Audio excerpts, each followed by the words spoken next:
All right. Welcome back, ladies and gentlemen. This is David Patrick Carey with Church of the Eternal Logos, and I am joined by my friend and godson, Dr. Michael Moeller. How you doing today, sir?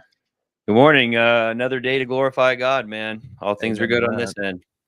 I'll do my best. God willing, we can do that.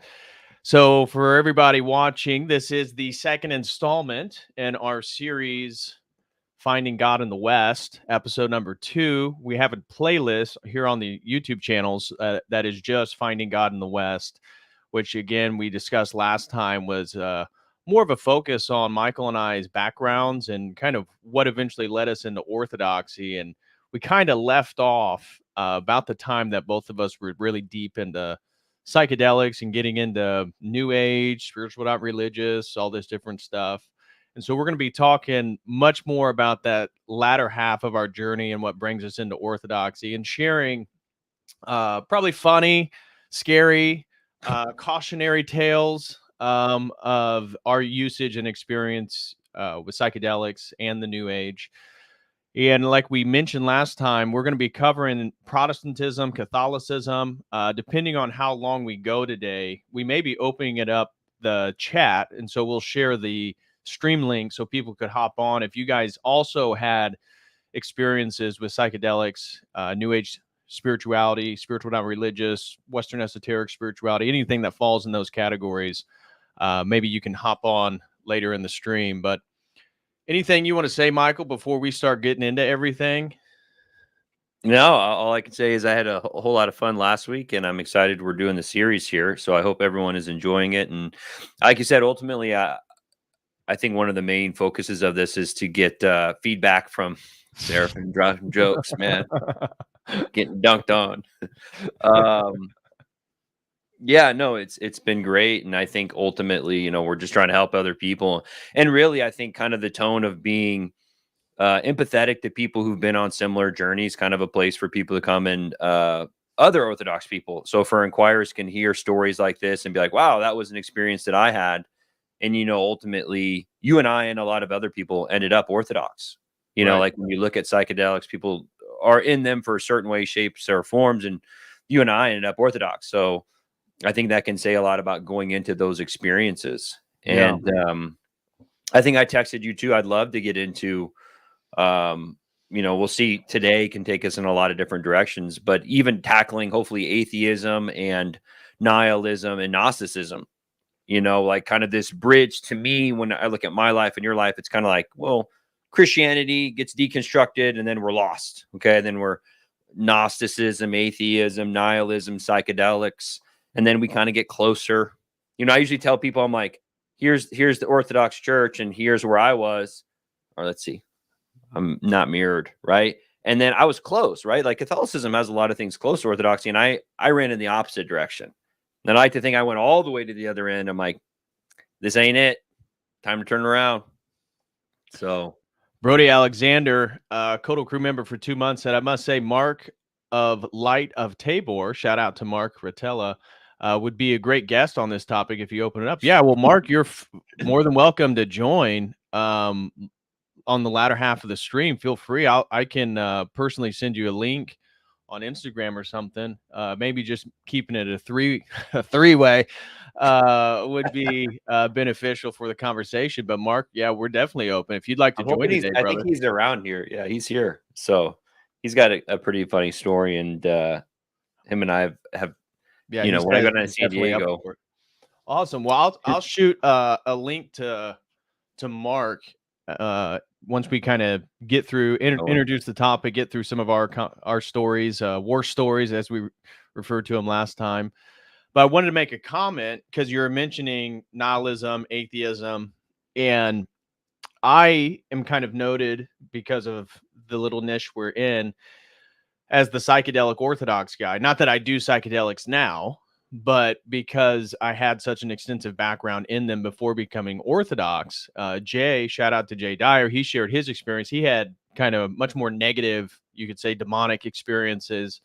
And we're going to bring up demons and encounters with entities and stuff like that. We're going to be sharing personal stories today. But I was very enamored by them and really didn't have too many demonic or detrimental evil experiences on them. But I wanted to connect it back with the nihilism, that I think one of the reasons why so many psychedelic people are finding orthodoxy is because of the mystical dimension. And so, because of the nihilism of Western civilization, really post World War II and the collapse of religion and many of the values that unify us, people are looking for a sort of direct personal experience. That's what Terence McKenna's whole mantra was about psychedelics and what they offered. And so then you get into using drugs, which do give you an immediate spiritual experience. Like, there's no doubt that they work in regards to whether it's a real experience or whatever you believe your understanding through it is real or not. It's definitely a real experience to the person who participates. And this leads to people then questioning, again, because of the lack of any sort of critical thinking skills, and we don't teach logic and all this different stuff in our schools. You you go into these altered states and you kind of just take whatever you get as some type of transcendent truth, and it sort of revivifies, or as Max Weber wrote about in the 19th or 20th century, 19th, 20th century, was the disenchantment of the world, that the Industrial Revolution and science has sort of taken the mystical dimension of nature out of our lives, that just mysticism in general, people are yearning for that. And psychedelics offer it in a very real sense of experience. But we can also get into some of the dangers and how I think orthodoxy offers mysticism. It's considered the mystical church, right? That's literally Vladimir Lossky's book. Um, and it offers you direct experience with God. It's not psychedelic in the same sense, but the theology, once you begin to understand it, I think even informs the psychedelic experience and the logismy and the imagination, your noetic realm, your noetic faculties, which is part of this noetic realm where the angels and demons reside. It begins to make sense how psychedelics can sort of launch you into a real space to contact non-local entities. And that's actually part and parcel of our theology and our schematics. Hmm. Yeah, and I think a lot of what you outlined is probably what had ultimately led us to psychedelics, right? I mean, to me, that's one of the funny things is, growing up in the was it Nancy Reagan, like not even once, the whole like kind of drug culture, and I remember smoking marijuana my first time and being like, this is what they warned me about. Like I went through Dare, a lot of people went through Dare. I didn't really participate in any, even basketball was my life. I didn't drink. And, I was like in high school, people were playing with all kinds of stuff. I told last time a little bit, a lot of my experiences with K2, the fake synthetic stuff came out when I was 19 or 20. It was technically illegal. It was just not made for human consumption. But, I remember smoking weed for the first time and being like, this is what they warned me about. I just feel like I want to giggle, and like, things on the walls look like they're moving a little bit, and I'm just kind of hungry. What's the danger in this? You know what I mean? And if this is what they're telling me is bad, what about these other things? And ultimately, it's kind of, and we don't maybe need to get into the topic, just like sexuality and adolescence. It's like, when is the right time to have those conversations? And it should be, nuanced, talking about those things. And especially when I don't know if you went through a very libertarian phase, but when you just make things illegal and say, bad, no, stay away. Even with orthodoxy, you see a lot of Protestants or Catholics like, don't even look at it. Don't even look at it. It's evil. It's demonic. It will suck you in. And not to say that there aren't things that are like that. I know plenty of people who got into psychedelics and are still stuck on them. Yeah. And they're going down those rabbit holes. And it's ruined people. And we should say that depending on your own biology and your neural makeup, they can be very dangerous. I mean, Yeah. not even getting into the spiritual reality, which we'll discuss, because that's going to play into much of our stories and how we sort of reconceptualize our psychedelic experiences now, being Orthodox Christians. But I am aware of people that did too much, were exposed to too much stimuli under the drugs, and were permanently changed, and were kind of different and strange ever since. Yeah, remember when was the Connor Murphy stuff? I remember you kind of streaming about that. That was probably Yeah, a year that or was two ago. one. Yeah, where he was Right? taking ayahuasca every day and then began to basically live in a psychosis state. Yeah. And it's funny, not to throw too much shade at any substance, right? Like as a naturopathic doctor too, I think that, right, everything God makes is good. We as humans can definitely corrupt them. And I think one of the biggest parts in medicine is helping people from like a physical perspective. Like it's still sin. Like they've fallen into the wages of sin or death.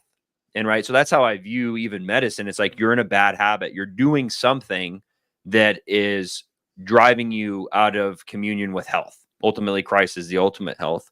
And that's kind of how you see the sacraments, right? There are these things that we take that the church gives us to be healed.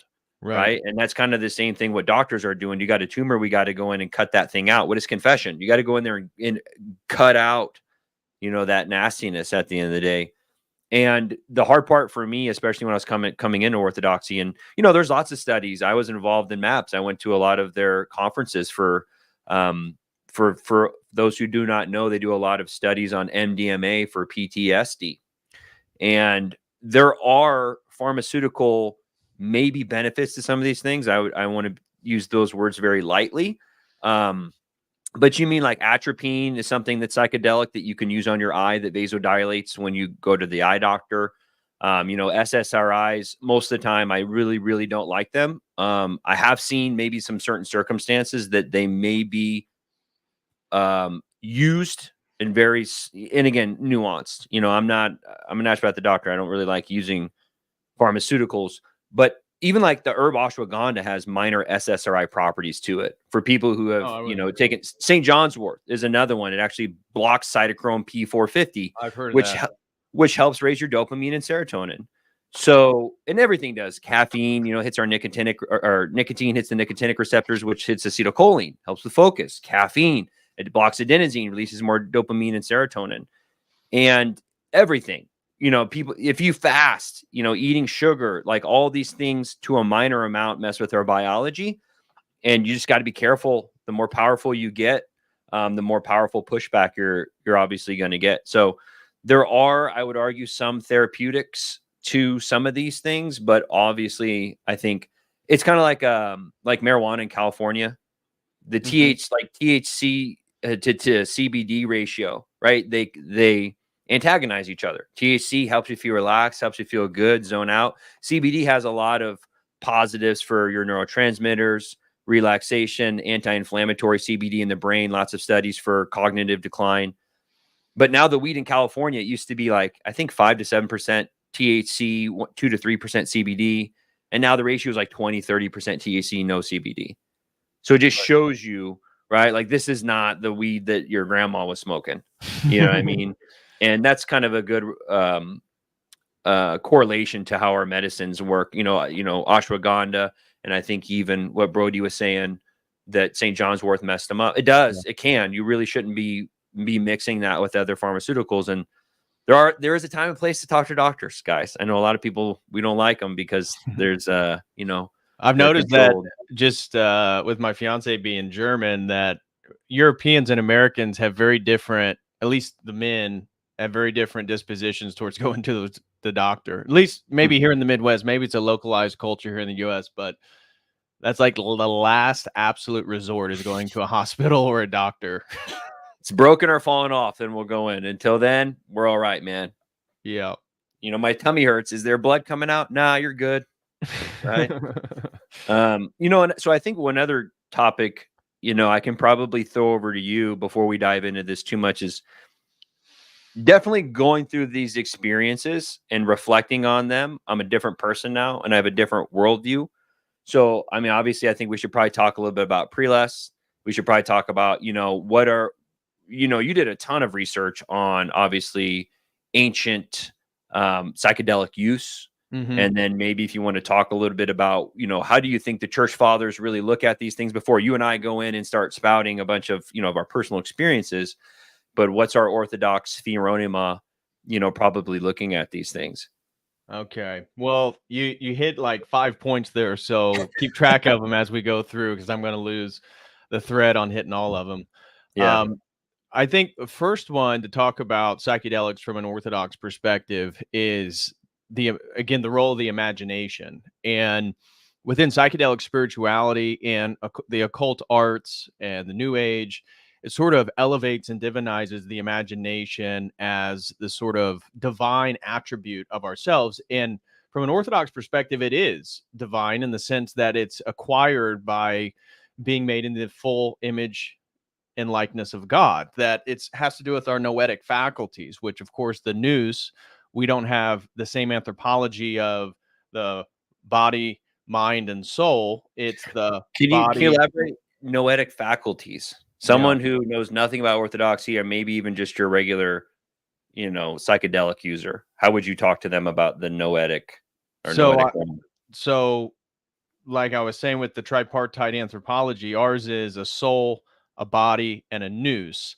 Okay. And the word nous comes from the Greek just meaning mind. And so when you read that in Plato, for example, it's more like the Western concept of a mind, that we have these mental faculties that in the imagination somehow detached from the body, which is somehow detached from the soul, and that we have all three of these things together and they come in one piece. Where in Orthodoxy, we believe that the soul gives form to the body. This is a Aristotelian concept of hylomorphism.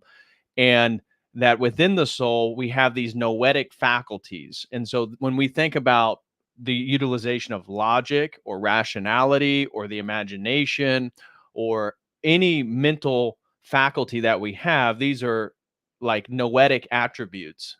It's the noetic realm is how Christianity frames it. And so we call angels and demons noetic entities, because they are able to exist within this sort of timeless, what I guess, to a lack of a better word, a sort of mental framework. They're more than mental, right? I hate using that term to make it sound like it's like all in your imagination. It's not. It's almost like the imagination is the ability for us to pierce inside of eternity, and that we can look backwards, we can project forwards, we can be right here in the present moment. And so these noetic faculties is where then we come in contact with angels and demons. And so the logismi are these mental images that the church fathers and many of the desert fathers speak of, that when the demons attack you, they do it through the imagination, through mental images, through thought.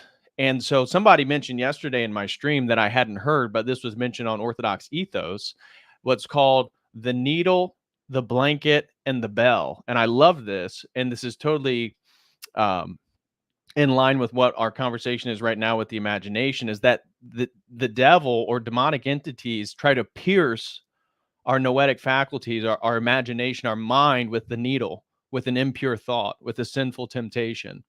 And then they offer us blankets, excuses to cover up the sin. And then the devil rings the bell after we do that to show that, and it was related to yesterday. We were talking about the Netflix docuseries on Ashley Madison, Sex, Lies, and Scandal, how in 2015, Ashley Madison, a website for married couples to find other people to have affairs with, got hacked, and all that information and the emails, personal names, and financial information was leaked to the public. And so certain people killed themselves, broke up multiple marriages, all types of stuff. So we were kind of covering that as, again, symbolic of this thing where people are cheating on their spouses. They're trusting this company, which was incredibly deceptive. Many of the women were bots. They weren't even real. And they're paying all this money. And then, of course, they get deceived, and then they expose. And it's like the needle, the blanket, and the bell. Yeah. So when we talk about psychedelics, these noetic faculties is a real dimension of ourselves. And it's where we share a commonality with the angels and the demons. When we take psychedelics, what I believe, obviously the church fathers didn't speak in specifics about the utilization of inebriant substances, but I believe what we're doing is like dissolving this barrier between the noetic realm and our personal, like, immediate experience right there. And this is why I do believe that you can contact and be influenced and even be potentially possessed by spirits, entities, after you ingest psychedelics. So, therefore, to begin, that is an important framework for how orthodoxy engages it. Why is it a sin? It's a sin because it opens you up unnecessarily to the demonic, to a spiritual reality that you can't fully control. And it's a sin because it's prideful, in the sense that most people take them spiritually for access to unique knowledge, gnosis, if you will, Yeah. Gnosticism. And And can I take you back when you were talking sure. about orthodoxy? You said something, like it's nous, mind, or how do you break down the three? And then comparing that to maybe modern man and ancient man, you kind of talked about they viewed them as kind of being disconnected, right? When we look at ourselves, we have our, and yeah, again, nous, I usually think kind of like the eye of the soul is, or like the mind of the soul. It's our way of seeing God, Yeah. right? And then we have our body with that, which can aid or take us away from that. But then you kind of you contrasted that with maybe not only modern man but ancient cultures. How did they kind of view? You said it was like disconnected or something. Well, like for Plato, the mental area, the mind, was ultimately primary. This was the realm of the ideal forms, Yep. right? So the mind was able to participate in the foundation of reality by understanding the form of something. So the mind comes in contact. Yeah, you can come and I'm sitting in a chair, but the concept of a chair is contacted by the mind, not by my body.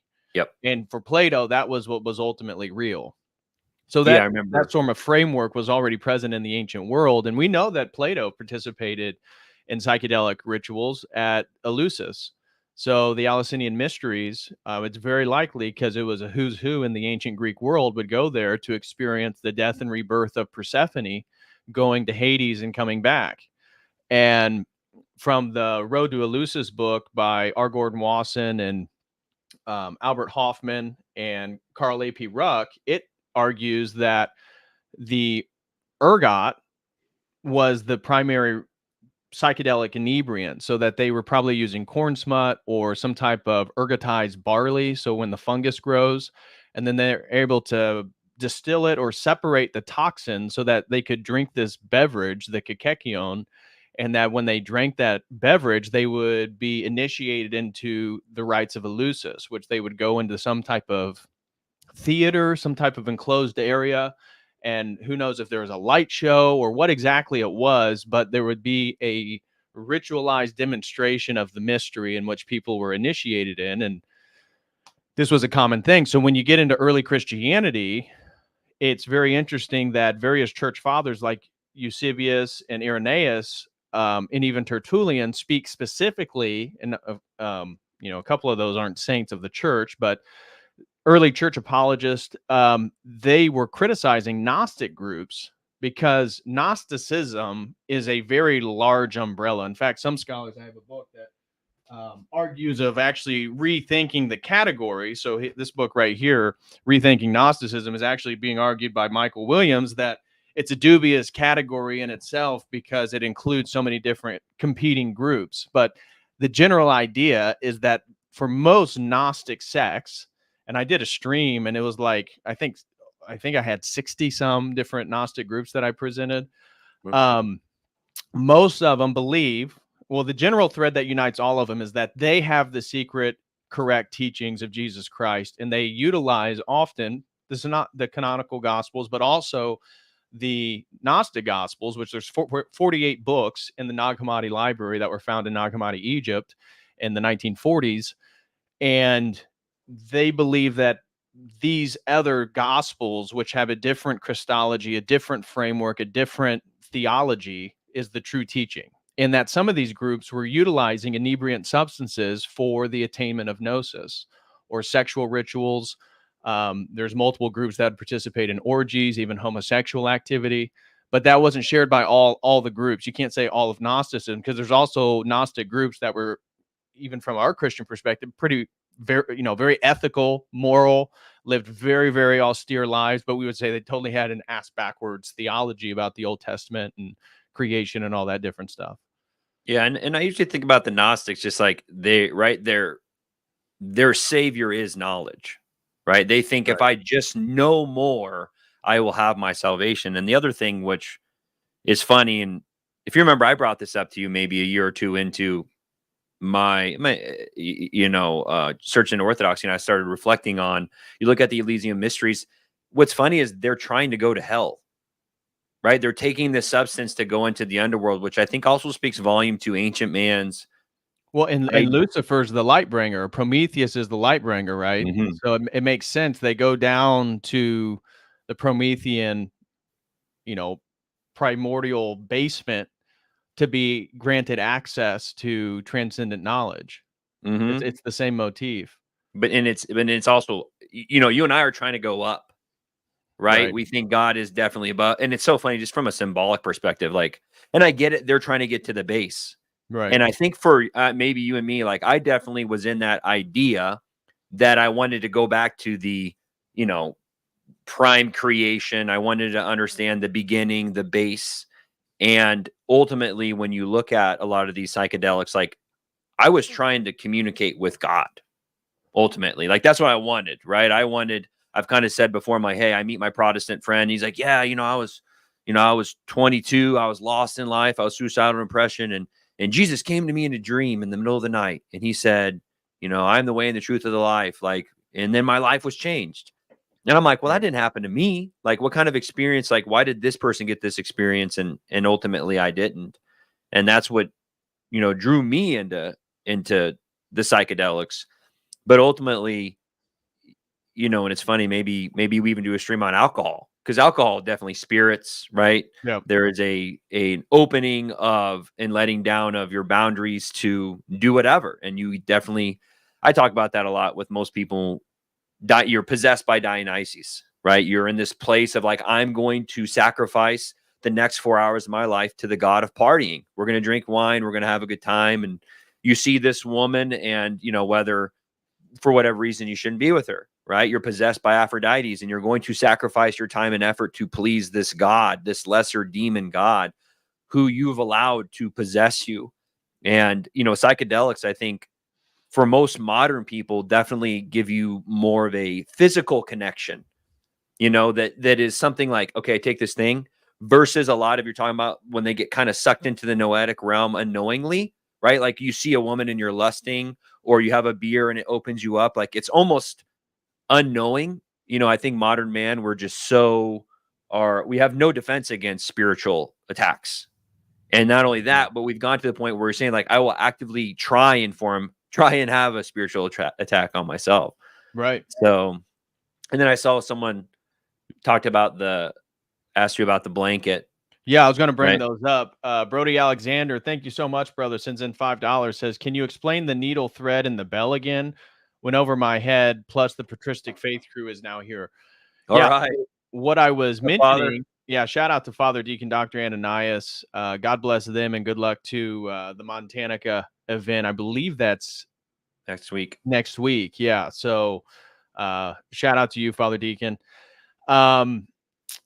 He said, can you explain, so the needle, the blanket, and the bell? Somebody mentioned this yesterday when we were covering the Ashley Madison docuseries, and the premise, and if you guys want to hear the full articulation, you can go back, but is the devil pierces our mind, our imagination with the needle of impure thoughts, of sinful temptations, and then gives us an excuse, a reason, a lie to cover it up, the blanket, and then rings the bell once we do so that it can be fully exposed. And this was something that the gentleman commented yesterday, who said he heard it on Orthodox Ethos. So shout out to Father Peter. But we were just talking about the noetic realm and how that metaphor is so apt with how the demons and the temptations work. It'd almost be like you go to a teenage boy and you give him a cell phone with porn on it, right? You go, hey, here you go. Don't worry, I'll put a blanket over you, right? You're fine, kid. Like, go under this blanket, watch your porn, and you think the devil's helping you, and then pulls the blanket off, right? He rings the bell and goes, "Hey guys, look at this kid over here watching porn." Right? So he actively sets you up to for your downfall and to make fun of you, and then you get stuck in this remorse. I was actually listening to the shame. I was listening to Orthodox Ethos last night, and Father Peter had this really good rant because I fall in remorse. And he's like, "I don't care about your remorse. Don't tell me about how bad you feel. Get back to repenting." That's not the, you know what I mean? That isn't the point. And even kind of like with this stream, I'm not here to remorse. I'm here to like tell people, hey, don't do this. These are some of the major issues that you can come up with. Yeah. And then, I think then that's a good transition into pre-lust. Like, so I think Father Deacon, I remember him telling a story about this girl who was Catholic, and she was in between Catholic and Orthodoxy, and she was possessed. And they did exorcisms, and they like did a Catholic one and an Orthodox one. And she's like, well, the Catholic prayers worked. It's like, yeah, that's what the demons want. Right now, you think that because they have the remedy, they're the real church. Right. And I've told you the same thing. I've been through exorcisms with freaking sage. Oh yeah, it worked. Got rid of them. It's like, nah, the demon's smarter than you. Right. And so do you want to talk a little bit about pre-lust before we so just introduce that term. It's a Russian term, pre-lust. It's used in Orthodox theology to refer to sort of a spiritual delusion and how people can be deluded by, again, the thoughts, the images, the attacks through the noetic faculties by demons, and begin to live in a spiritualized disillusionment about how reality is working and how the world actually, and it connects back with what our conversation last stream, when I was talking about the time I took DMT, smoked DMT, and was convinced I was going to get brought into the University of Chicago. So it was the only college I applied to for a PhD out of my master's program. That was a pre-lust. That was a spiritual delusion that I took these drugs and had this vivid experience and then acted in the world. And it was, it was a fantasy. It only existed in my head. But I think psychedelics in spirituality that focuses on the mind tends to do that. So pre-lust really highlights spiritual delusion, and something that we probably refer to as we move forward here. Last thing is we not men renews his COTEL crew membership of 3 months. Thank you so much, brother. It says Patristic Faith Raid. Shout out to all the Patristic Faith crew. Shout out to Father Deacon. So let's start getting into some of our discussion today. I want to discuss one more thing with pre-lust. Good examples, right? Can you Muhammad and Joseph Smith? Yeah, right. Like, to give you some examples of these people, and you see this now, especially in the New Age. But you also call into question. Well, it was pre-lust either way, but how intentional their misrepresentations were as well. But even to do it intentionally and think you're going to get away with it, a form of pre-lust. Yeah, yeah. And like you're saying, was he convinced? Muhammad, was it Gabriel? That he, right? And then like with Joseph Smith, John the Baptist came and said, "You're the true church." And like Patrick's saying, how much of that is how dirty their noose is. And I think is it Simeon the Stylite? He had a story. He's sitting on the stylite, and then a golden chariot comes down, and it's Elijah. And Elijah says, "Hey, Saint Simeon, God has seen how holy you are, and he's brought me down here to take you to heaven." And Saint Simeon's like, oh, okay. And so I guess he like throws his cane down into the chariot, and then he's getting ready to take his first step, and then the cane falls through the chariot and hits the ground of 20 to 30 feet. And Saint Simeon's like, oh, right, it was a demon. Right. And I don't know, I think if someone else knows that story, that'd be, my details are off, but it's something along that lines that, even the saints, like, the demons come and they definitely try and trick you. And big shout out to, when I'm down in San Diego. Yeah. You just got a super chat over on your channel. Bring that up. Mothman throws an Orthodox cross for $20 for Dr. Moeller. What's going on, Mothman? Good afternoon from Mothman. Really appreciate Lakeland, you. Florida. Yeah. I'm up in Boise. You're in Indiana? Me? Yeah, we got people. Yeah. Isn't it crazy? We got people all over the world. So Mothman? I guess I do now. What's going on, man? I haven't really ever streamed from my channel, so you'll have to help me stay up on. I have you on the big screen here, and I have one from my channel here, and I have your channel here, so I can make sure that everything's kind of coming Right. in. Well, So okay. So when did you first begin to experiment with psychedelics? So again, just so if anybody, because we're going to be picking up during this part of our life. So if you wanted to know more about what brought us to that point, that was the previous stream. That was more on our journeys.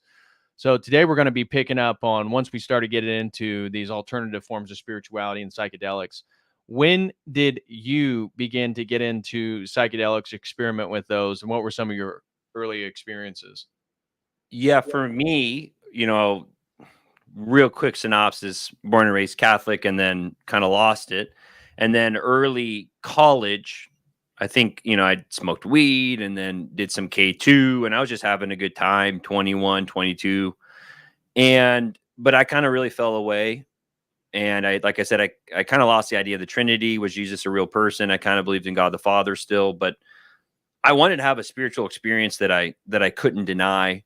Right. I told you I had the Qigong guy come in at GNC. And so it was funny. I was at GNC and I text my buddy Ty, and the Qigong guy came in and started telling me about astral projection. And so this is, 2013. Internet was around, And so I text my buddy Ty. I go, "Hey Ty, dude, I found out about this astral project," because he was in the same place as me. He actually, one of my favorite stories with him is he was 18. He goes to the Virgin Islands. I'm like 20. He comes back and he goes, "Mo, maybe there's more to life than all of this." I'm like, "What do you mean?" He goes, "I talked to this guy named Lily, and he just, he lived in New York on Wall Street and made millions of dollars. And now he just, he's a fishing tour guide now." He goes, "What's with all this stuff?" I'm like, "What do you mean?" "Money and I'm like, "No, dude, like you go to college." Like, "Oh, that's dumb. You go to college, you get your woman, you pay your taxes, you go to church, da da da." Like it was kind of an eye-opening experience for me, because you are taught that that's life, right? And if you're a conservative person, you definitely do things in that order, right? You'll listen to like a Ben Shapiro or whatever, who's like, go to college, get your degree, find a job, get a woman, have kids, like in those orders. And for better or worse, that did shake me a little bit, because I really started to think about it. But I texted him and I came home like at 9:30. And he goes, "Mo, I got it. I got it." He had like this big stack of papers. "This is it. This is the Akashic Records. This is the secret of the universe." I was like, "What is this?" And my roommates who were Protestant were like, "You guys are idiots." I'm like, "Oh my gosh, we got to start these techniques now. We got to do this." We started like, "Okay, you got to like take, we got to get some quartz crystals. We got to, okay, when it's out at the moon, we got to do this. We got to do that, other, lion's mane mushroom and all these supplements. Huperzine increases, your REM sleep and all these things." And so I actually played with a lot of those things first. Like I went deep down that rabbit hole of like astral projection, near-death experiences. I think at that time, Joe Rogan came out with the spirit molecule, right? DMT on Netflix kind of came out. This is the God molecule. You release the particle in your brain and you get to talk to God, And I was dumb and naive. Heck yeah, man. I want to talk to God. Who wouldn't want to talk to the creator of the universe? It's funny. Last night I was thinking about that. I'm like, I'd be terrified now. Like now I'm like, oh man, like I was so stupid. Do you know what I mean? Like the audacity. I use that example a lot. Like if you get pulled over and thrown in jail tonight, what are the chances Joe Biden, Trump, any world leader is going to come and bail you out? They're not. Sorry. No. But like when you know what I mean, just to reflect, I'm like, oh my gosh, the creator of the universe came down and bailed me out. Like it is just mind blowing. It is absolutely mind blowing that the creator of the universe cares about you at all. He doesn't have to, right? In any way, shape, or form. And so that's what I was doing. I was doing all these techniques of waking up early and sun staring, juice fasting, trying different herbs, because I wanted to pop out of my body and like fly around, and to prove to myself of the noetic realm. Like I didn't believe it. But now looking back, I was trying to have a physical spiritual experience. Right. You know what I mean? Like now I'm like, well, that defeats the whole like again, if I could talk myself, I'm like, dude, you have no idea what you're talking about. You know what I mean? So I went down that rabbit hole for a long time. I had a friend at GNC who now looking back, not a great influence. He was trying to, I think I told you, it was all about LSD and talking to aliens. He's like, this is how you do it, dude. We gotta go out in nature. We take some of this stuff. I sat on the rock. The aliens came down into my brain. They gave me the stuff. I couldn't even figure it out. And I'm trying to think, do you remember Stephen Greer? I do. Do you remember? Was that might have been around the same time too? Of like, that might have been actually a little bit later, maybe 2014 or 15. So I don't know where you were at this time, but I really wasn't even looking at psychedelics. I was still kind of fearful of them. You know, for a lot of people now, like, look, I do a lot of testosterone replacement, but like steroids scared me, drugs scared, all those things. I was like, I need to know every single thing about them before, you know, I played with them. You know, like Right. K2, I researched it a lot. Like, what is this? What's this biochemical makeup, bodybuilding.com, you know, listening to the gym bros about different things and other herbs, really. And I was like, if I can achieve this through natural means and even psychedelics, you could argue are somewhat natural. That was the route I wanted to go. And at that point too, is that, you know, Aubrey Marcus was getting big on Joe Rogan from On It, you know, and promoting all these psychedelics. So in my undergrad, I didn't really touch any psychedelics. I don't know. So, you know, by the time I'm 23, I was just playing with out of body experiences. I was really big into lucid dreaming. I had a dream journal. I was down the Carl Jung rabbit hole looking at, okay, what did this dream represent? And accessing the noetic realm, I think in a less conspicuous way, but I definitely was able to do a lot of, but even like the lucid dreaming and astral projection, I was like, what am I going to do? Like, first I was like, I'm going to fly out of my body and I'm going to go like spy on, like, I want to like go to your house and be like, Patrick, I saw you last night, like, you know, drinking Natty Light at 11:30 p.m. in that blue shirt. Cause you get like, but then that would have kind of, I hate to say this, like a doubting Thomas, give me faith in a spiritual experience. Right. When I'd been inundated with this whole atheistic worldview, you know, you're a piece of meat, you die, who cares? Pale Blue Dot, Neil deGrasse Tyson, went down that rabbit hole for a little bit and then got into Alan Watts. So I didn't, you know, I don't know where you were at, but by 22, 23, I wanted to do ayahuasca. I had heard enough about it at that point. You know, I had the guys across the hall from me did mushrooms all the time, and I just thought they were idiots. Like, they'd just be high and giggling and be like, oh, dude, the tree's moving. Like, we'd be outside. I'm like, dude, this is not spiritual. You guys are just like slightly psychotic for 2 to 3 hours. You know what I mean? Yeah. So, yeah, it wasn't until I moved out to California and you know, I can dive into that a little bit. But in undergrad, did you have any experience? So for me, and I'm going to pick up in undergrad. So everything before that, again, we covered it in the previous stream. So once I took that second religion course, the first one on the Bible that sort of undermined my naive Methodist Protestant faith that I grew up in, the next semester I took a course on Introduction to World Religions, where I learned a lot about the different forms of Buddhism, Taoism, and Hinduism, and was really enamored by Eastern mysticism. And so this was probably a semester before I started competing in Taekwondo and doing martial arts and really getting deeper into that, or probably around the same time. And so martial arts kind of became my spirituality with Eastern mysticism. And I would say by 2010, I was already into the Alan Watts, Terence McKenna. We talked about Jordan Maxwell, astrotheology, multiple conspiracy theories, all this different stuff. And it was 2000.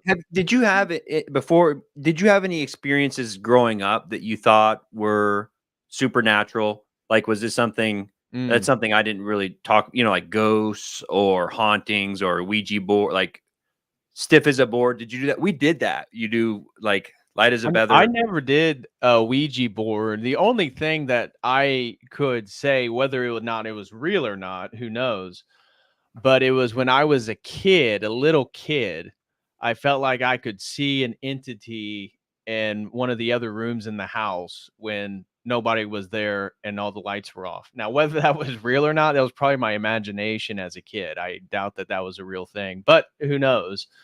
That was probably the only explicit spirit. And I don't even know if you asked me when I was a kid, whether I'd frame it as spiritual, probably not.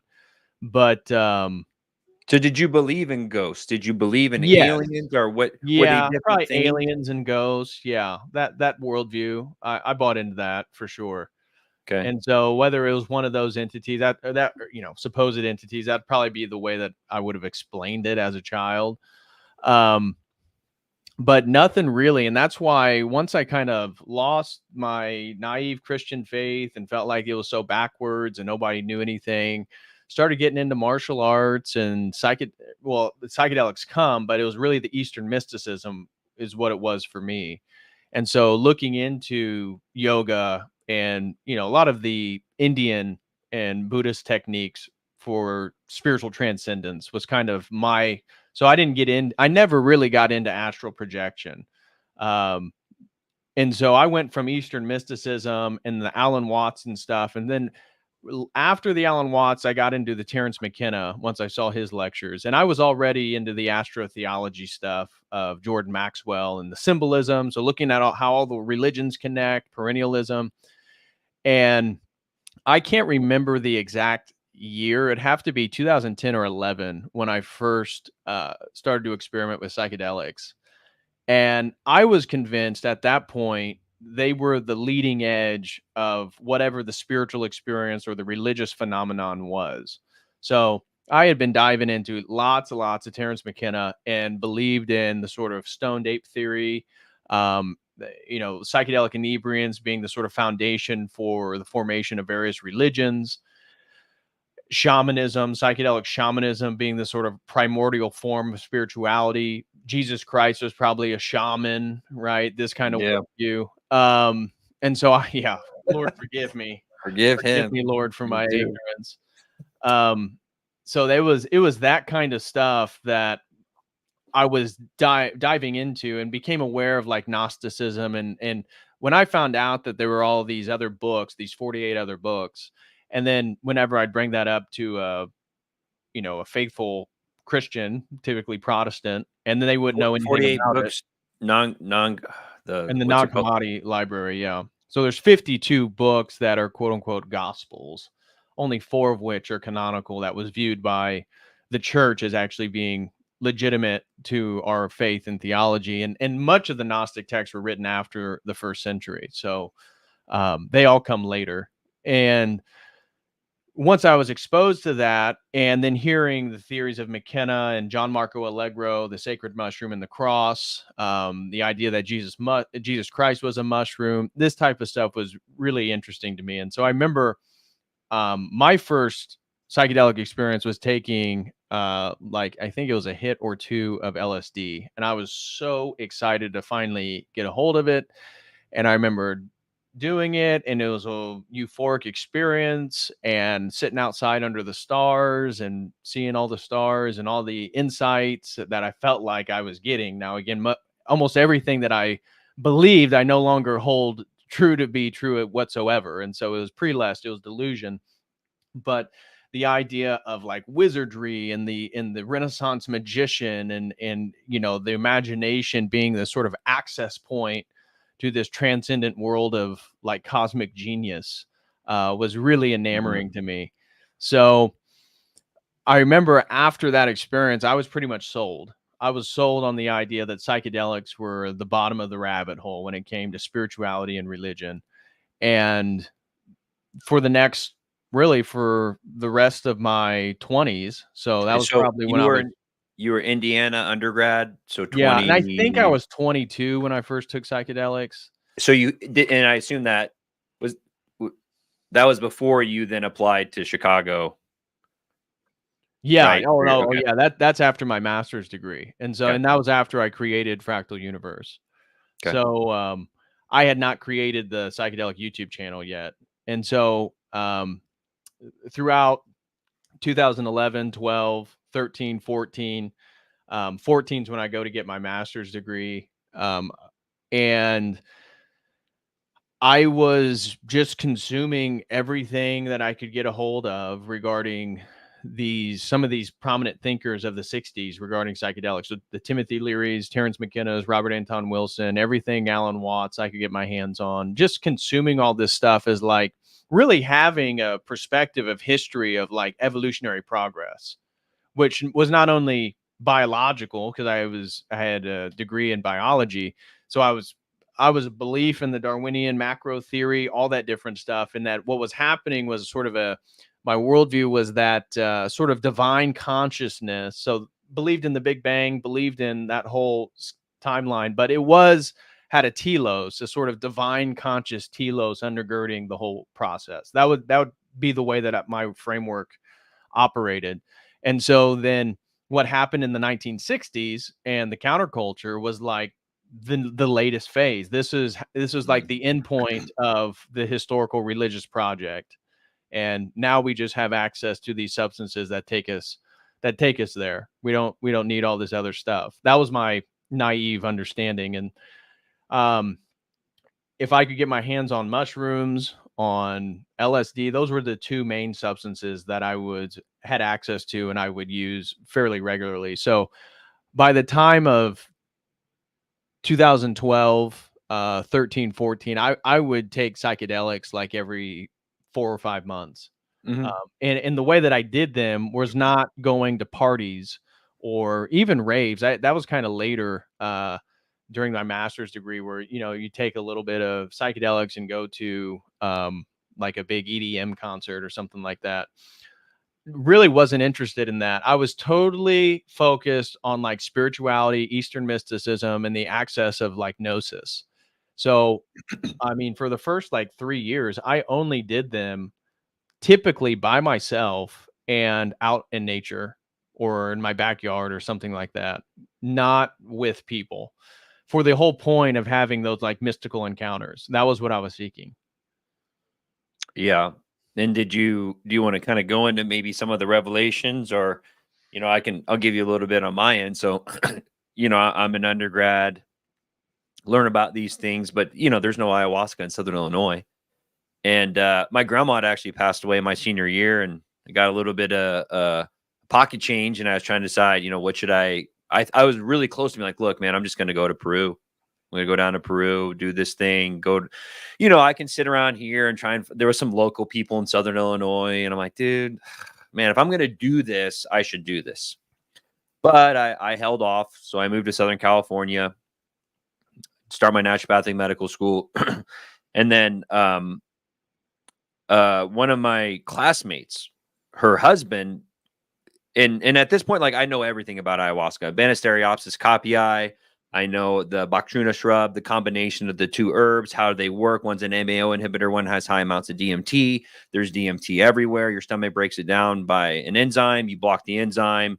You can smoke it, X, Y, and Z, Bufo Moringo frog. Like, I was like down the rabbit hole listening to all this, understanding the biochemistry, how I fast, you can't take tryptamines, no cheeses, chocolates, or whatever. For those of you who don't know, you can go into serotonin syndrome when you mix certain psychedelics together with other tryptamines. Tyrosine or tryptophan derivatives increase serotonin and dopamine, and you can die. It'd be a very rare situation, but you definitely want to be mindful of those things. So there are certain diets that they definitely recommend doing before you do most psychedelics, really. And you can do herbs. Like, I've figured out supplements that help, to prevent, if you've ever done other other, what I would say, inebriating substances, I figured out B vitamins to take that help with replenishing and da da da. So, but I'm in Southern California, and my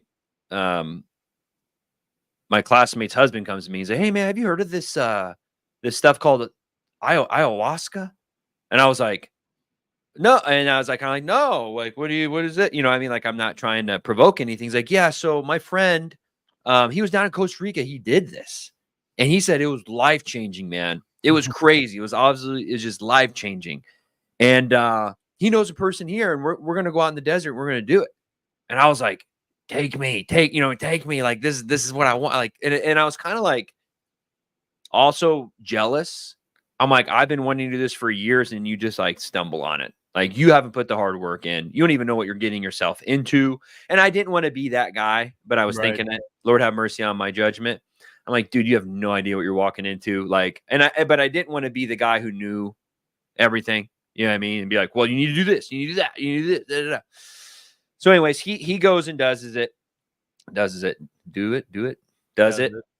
And he comes back and is like, dude, it was crazy. I won't tell some of his experiences. It was like, hey, dude, we're going back. I'm getting a group of my friends. You want to come with me? I'm like, yes, let's do this.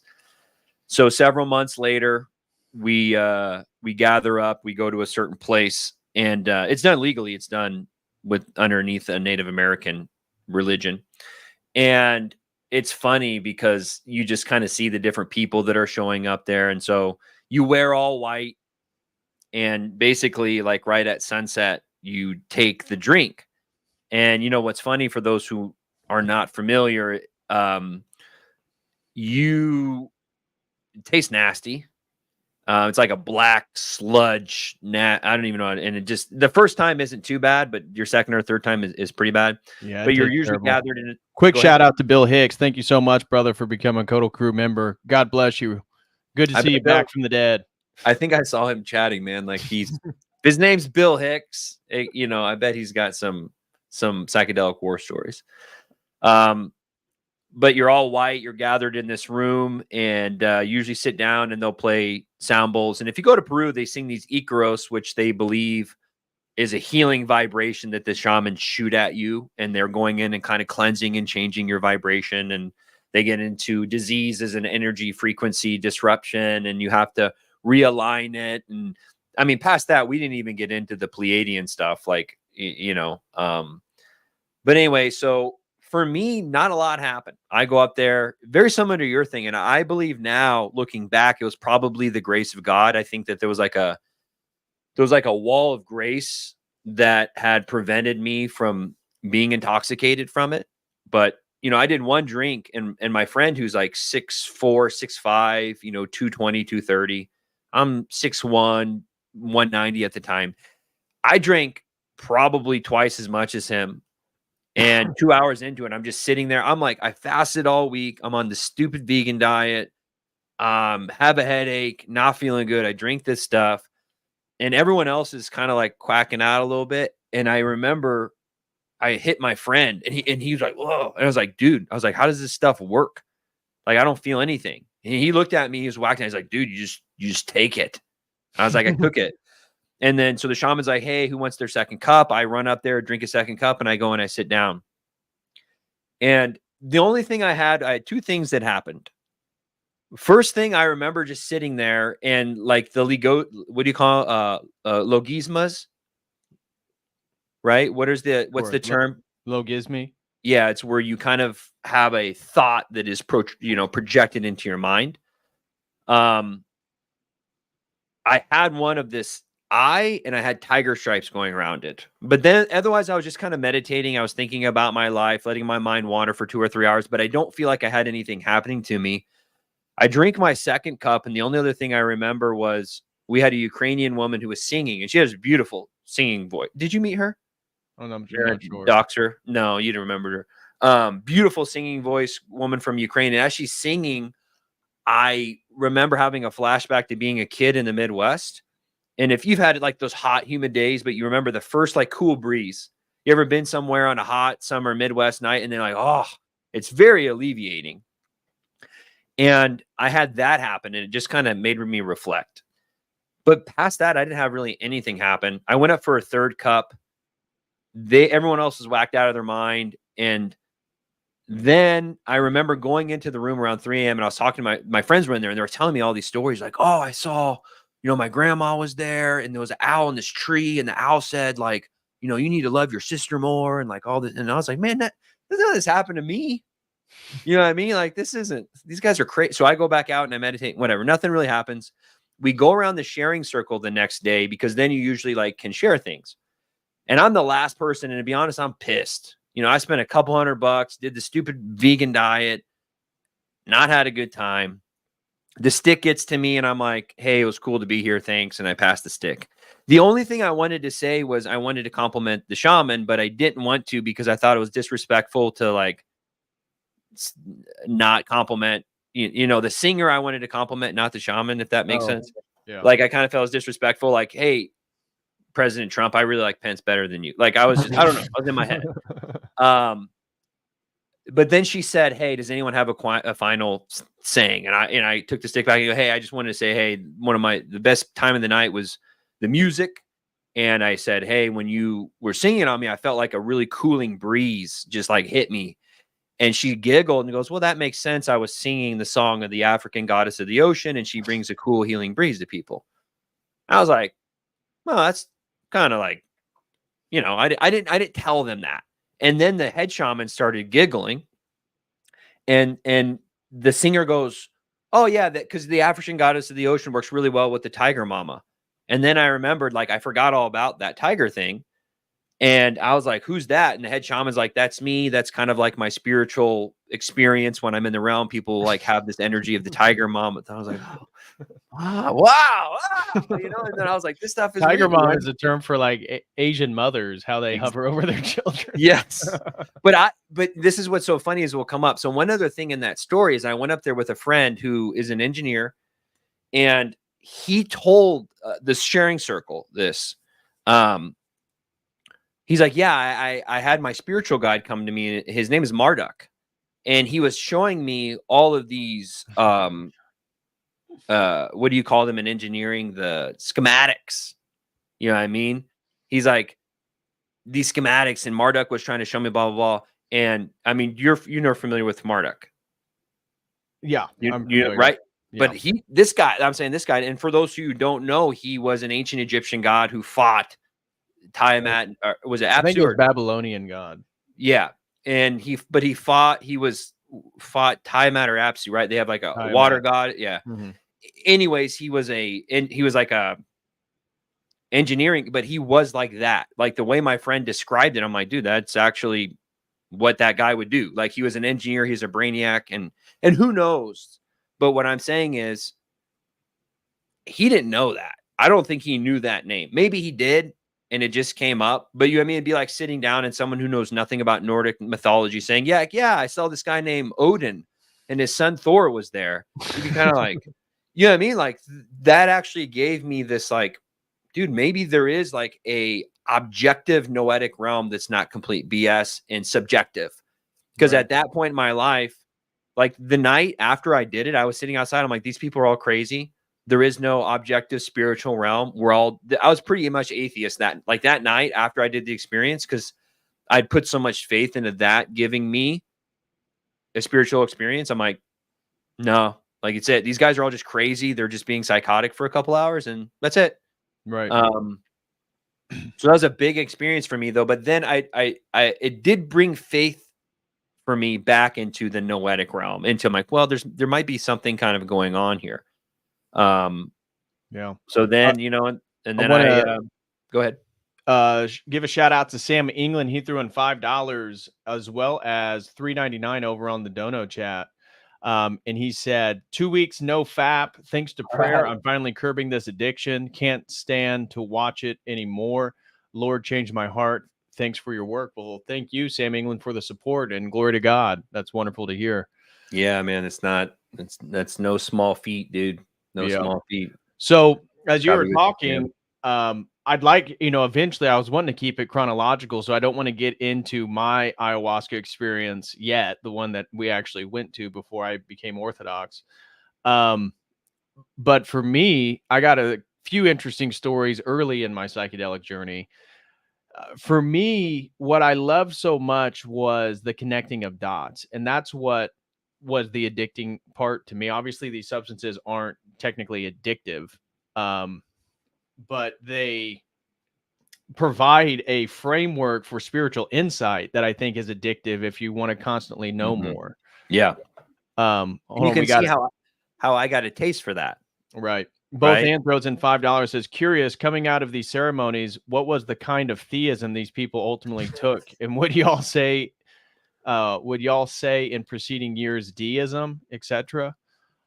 I would say most people, and Michael, feel free to put your insight. I would say they were pantheistic, panpsychic, or panentheistic, something of those natures. Or just straight pagan, Yeah. mama ayahuasca, Right. And that's hopefully what can be fruitful for a lot of people For me, the psychedelic experiences, I would say, pushed me into Christianity, not in a good way, in a way that I found like that they were empty and they were wrong. And I saw a lot of the delusions that came with them. And like you're saying, like you get caught in this. I mean, I wrote in my journal, like my second experience, I won't say too much about, but I literally had like written like, I am God trapped in fear. Like how blasphemous. Right. But and there's things that in that are true, that fear is a mind killer. Fear is something that definitely can put you in a negative state. It can trap you in remorse and depression. You know, we're not supposed to, and how many times does the Bible say don't fear? You know, there's truths in there, but like you're saying, the devil just like, oh, I am God trapped in fear. I Right, and remember that's the writing that. ultimate conclusion of the psychedelics is not a humble submission to a deity outside yourself. It's really about the illumination of oneself through spiritual gnosis, that then you can shed the worldly identity that fate and circumstance gave you for your ultimate identity as one with God, God conscious of himself in space and time. Basically, you becoming who we as Christians believe Jesus Christ is, right? And that's why they believe in this cosmic Christology, where, yeah, you know, it's Arian Christology in the sense that Christ isn't fully God. Well, what Jesus Christ is, and you know, many New Agers will say this, that, well, he was just a fully enlightened entity. And sometimes they'll put him on par with the Buddha or Lao Tzu or something like that. Sometimes they'll even elevate Jesus Christ consciousness. above It's Buddha. not Yeah. Buddha consciousness, right? It's not Muhammad. It is Christ consciousness. I think most of the circles, and that may have been that they're raised Christian, have a tendency to be very, very Aryan and not know it. Right. You know what I mean? Well, yeah, they absolutely believe that, if they do believe in Jesus as a historical figure, that he was like some illuminated entity that attained the actualization that all psychedelic and New Age people can attain. And this is related to Theosophy and Blavatsky's and theology, all that different stuff. But going back to what I was originally saying was some of my early psychedelic experiences. So for me, I was just enamored with getting inebriated, sitting really with silence, very little stimuli from like any technology, just sitting in nature, and then just letting whatever my thoughts or naturally animals, like weird circumstances, emerge. And during my undergrad, some of the other, you know, guys and people I was hanging out with, med school, you know, pre-med students, whatever they were studying, we would typically, you know, go out to bars and stuff. Thirsty Thursday was a thing. So college kids got, you know, discount on drinks on Thursday. And they knew that I was taking psychedelics and I had this kind of new age, perennial spiritual worldview. And they're like, man, I'd love to do that sometime. And so one guy, he was a pre-med student. I told this story for members, I think a couple years ago on my website. He wanted to take psychedelics, and I told him, okay, well, I got, you know, some LSD. Why don't you come down one of these weekends and we'll do, you know, a session that night. And so he came down. I gave him, I think, a hit, maybe two, or maybe it was a hit and a half. It was no more than 2 hits or less. And then I took, I think, like 4 that night. And so we were planning on, you know, going out of our minds and just sitting outside nature with like no stimuli. And so we go downstairs and I turn on like an Alan Watts lecture with visuals, and we just sit there and hang out and wait for it to come on. And we're sitting there, and I had like these wicker round chairs. It has like a little stand, and then it has like a big wicker chair that you can kind of orient around and has cushions inside. And he was sitting on it, and it's like a big disc, and all of a sudden he just like grabs a hold of it, like slams his hands down, grabs a hold of it. And I kind of had my eyes semi-closed, watching the video, closed, meditating, trying to get in like the spiritual mentality before, you know, the drugs came on. And I look at him and his eyes are like wide open. I'm like, all right. So I asked him, like, you're all right, bro? And he didn't really have a response. He's kind of just in his head. So I kind of ignored it. And then I could tell like the tension. So I look back and he's still like that. And then he gets up and I'm asking him like, hey man, what's up? You know, are you feeling it or something? What's going on? And then he goes and sits in another chair and he's not saying anything to me. And I'm like, all right. And then he gets up with hands in front of himself like a zombie. and just walks, and like the flat screen TV was on a stand, and he almost like he like puts his hands on the TV and like it just keeps walking forward, and now the TV's like pushed against the wall. I'm thinking this dude's about to break the TV, so I push him. I'm like, dude, what is going on? And he doesn't say anything, so I just open the door to the outside, and he walks outside, and I'm like, I shut the door, and I fix the TV. I'm like, what the hell? And then I open the door, and he's covered in dirt. He went and started rolling around in the yard. And I'm like, what is going on? And so I sat there with him, and I was again inebriated. And this is why these are cautionary tales. This is not, even though it's kind of funny and we laugh now, that it was dumb, like what we were doing. And anyways, what I thought was having a seizure. I call my neighbor, who's one of my best friends at the time. And this dude is like straight A's. I mean, he's got tattoos. He's like a cool dude who's pre-med, who's really, really smart guy. And his whole dream is like to be a medical doctor. And his whole life set up, and he just got accepted to med school. So he's going to med school, once we graduate. This is our senior years.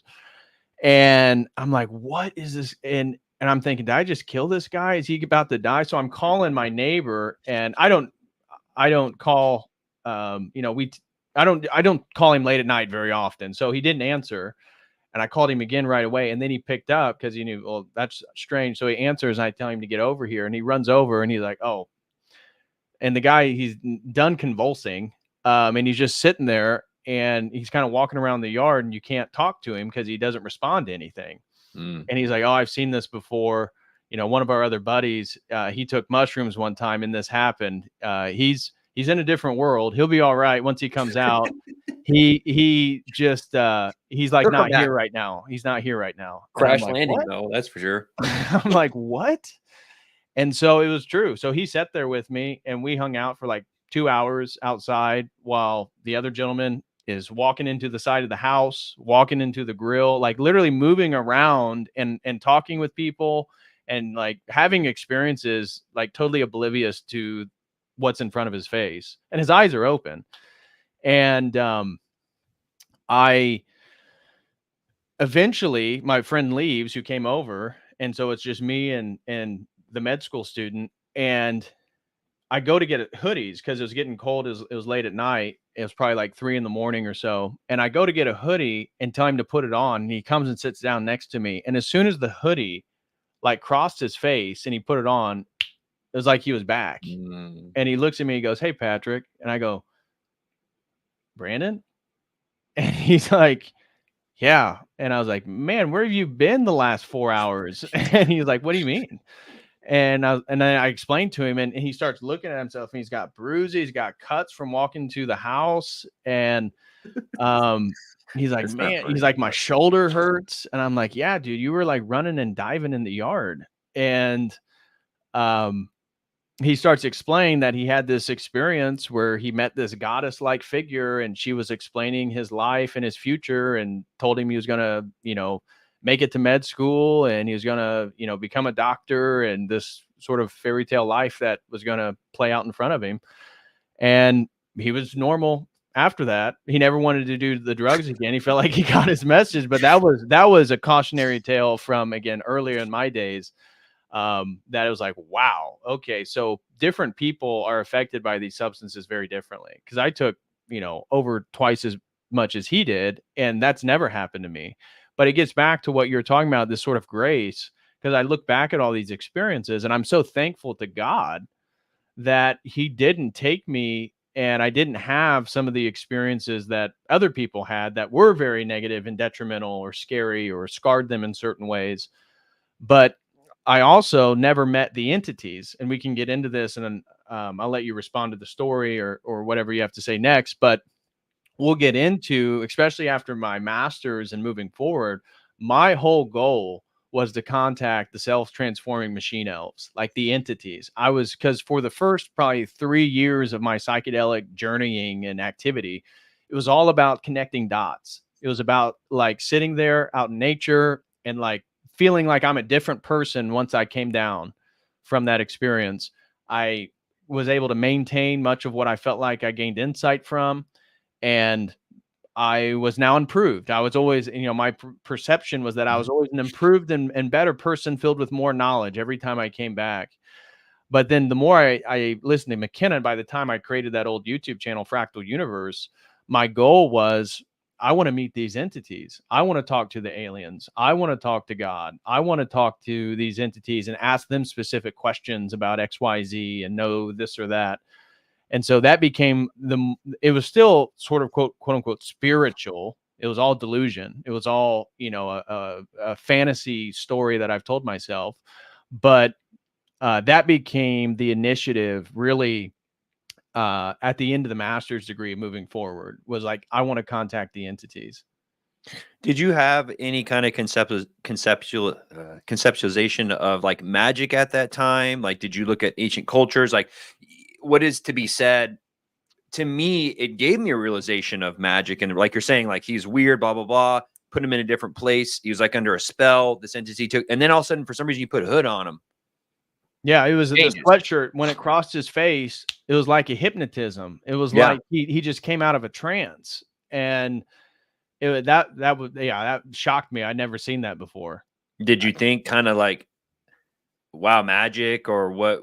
How are these things entwined? Did you kind of think about it? Like, I think orthodoxy for me really gave a centerpiece for everything else to make sense. Before that, I felt like I was on a carnival ride and just trying to put these pieces together that made no sense at all. You know what I mean? Like, how does mama, they talk about like mama ayahuasca or peyote. A lot of times they say peyote is kind of more like your what I want to say, kind of like your uncle that can be a little bit provocative. Yeah. There's something to be said about like even like coffee and nicotine. They have, I don't know if I can, a spirit about them. There's something about them that definitely provoke you into a certain direction. You know what I mean? I don't know. People drink whiskey. I don't know about you, but it seems like they want to fight more. Their tequila, they want to take their clothes off. There's reasons we say these things. And then ultimately the psychedelics, I think, really exacerbate that in certain directions. And I use that a lot with my patients when I'm talking about medications. Some people like can do a cup of green tea and they don't sleep for 2 days. Some people can do 3 bang energy drinks and then go take a nap. So real side tangent, like a lot of people, there's a guy named Gary Brecka. He's everywhere now talking about these MTHFR genes. It's just not that simple. Like your body has a speed at which it can create and destroy neurotransmitters. And that can be upregulated or downregulated by B vitamins and the amino acids and your hormone levels. And so that's why you just, I'm elaborating on reasons why people have such different experiences when taking responses to the substances. Yeah. And it's the same thing with pharmaceuticals, ADHD meds, people taking, Vyvanse or Adderall or SSRI drugs. And, how much of that is people who are, trying to bring a bridge into like sin and the life that you live. The worst place that you're in is going to exacerbate. You probably heard that, right? Like, don't ever take psychedelics in a very bad state. It will definitely. And it's the same thing. Like if you just lost your job, you got cheated on a relationship, the last thing you want to do is go and drink a bunch of alcohol. Like you're definitely going to fly off the edge. So, yep. Yeah. And, yeah. That's why they call alcohol spirits for sure, Mothman. Yeah. So that was again just indicative of one of my early experiences. Regards to your question concerning magic, absolutely. After that second trip to China, when I knew I didn't want to do neuroscience, but I wanted to do like a higher degrees, get my PhD in religious studies, is what I knew that's what I wanted to do. My capstone project for my senior year, as we mentioned in the last stream, was theories of magic. And so I was interested in looking at the main theorist of religious studies. That's people like Max Weber, Emil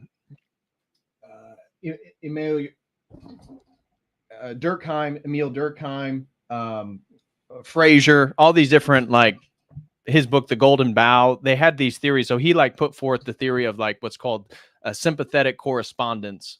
and that magic. So these theorists are articulating like what magic was, and they all had this evolutionary perspective that it was like a superstitious rational understanding of causation. And so that you could perform a ritual, and then they would describe the sympathetic relationships like a voodoo doll. You have to have a piece of their hair, a piece of their clothing.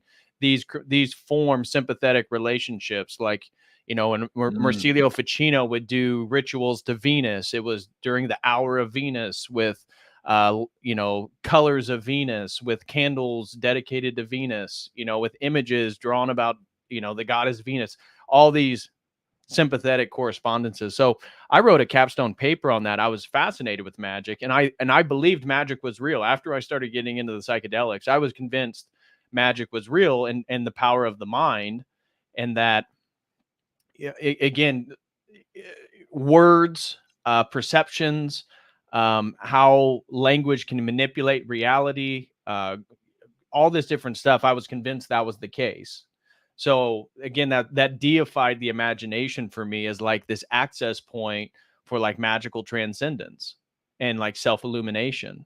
That was my spiritual worldview. So that's why when I went to the University of Illinois for my master's degree, I focused on early Christianity so I could focus on Hermeticism and Gnosticism, and then shamanism with the Native American professor we mentioned last time, who he was one of the few published, you know, prominent Native American professors. It just worked out that way through chance that the university, he was there. And so I was able to dedicate my studies to those kind of specific disciplines. So I was all about magic being real, psychedelics being the forefront, and therefore shamanism and these Gnostic groups being very, very interesting in regards to spiritual formation and how it can inform contemporary understandings. That really characterized my mentality during my master's degree. Yeah, and just to maybe elaborate, like, you still believe in magic?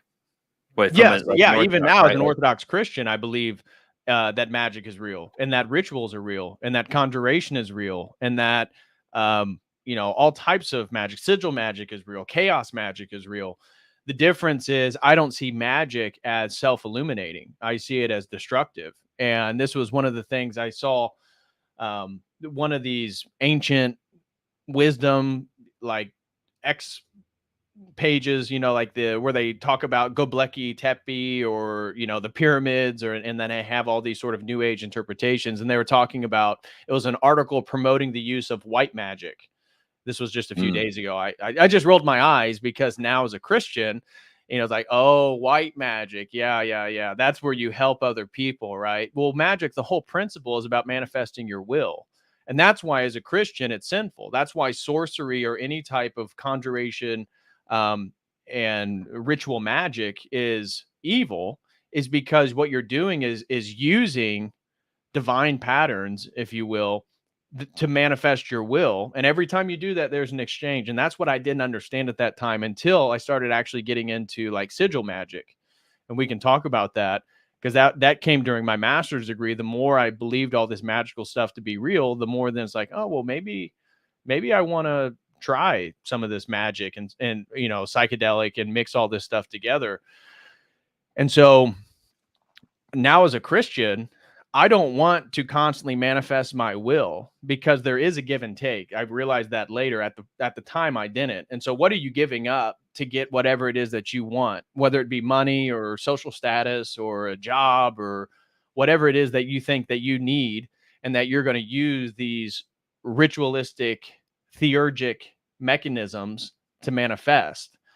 And I don't want to live in a world where I worship my own desires. And that's really the fall of the West. That's why the New Age and the psychedelic spirituality is so popular in the West, because it allows you to worship yourself, constantly pursue your own hedonistic desires. I mean, for you and myself, like, where is other than like the fasting and stuff like that, where is the real spiritual discipline for those worldviews? Like, it's so much easier.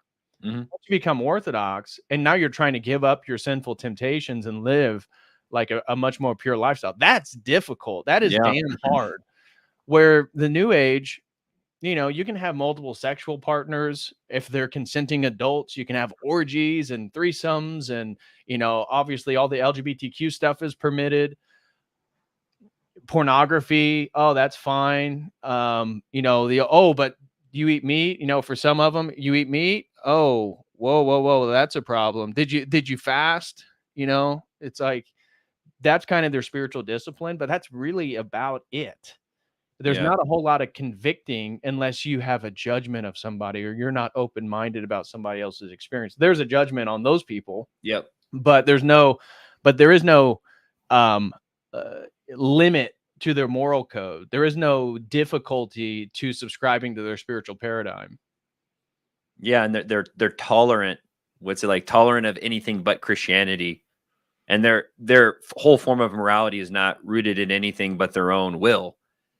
And I think what was really helpful for me when taking on the Orthodox Theoronima is that you don't look at everything so black and white. It's taken me a long time to really understand how indoctrinated, and even the idea of the West being very legal, very white or black. Because, for instance, like even with magic, I think that's silly. I can't hit you with a wand and then you grow another arm. But you start to look at, I remember we did a stream. This is pre-orthodoxy about spelling. You spell out a word. You're literally just sales tactics is magic. Right. You're smoke and mirroring people to do things that what you want. And you're not smart enough. There's actually an episode of Goosebumps where this girl gets like a genie and she makes wishes. And one of her wishes is to be the best player on the basketball team. Okay. What do you think happens? Everyone else became terrible. You know what I mean? So she was the worst. And then they like play this other team and lose by 100 points. It goes to show you, we don't know enough to try and force our will onto anyone in any way, shape, or form. Right. And being in alignment with God's will is going to be the best path forward.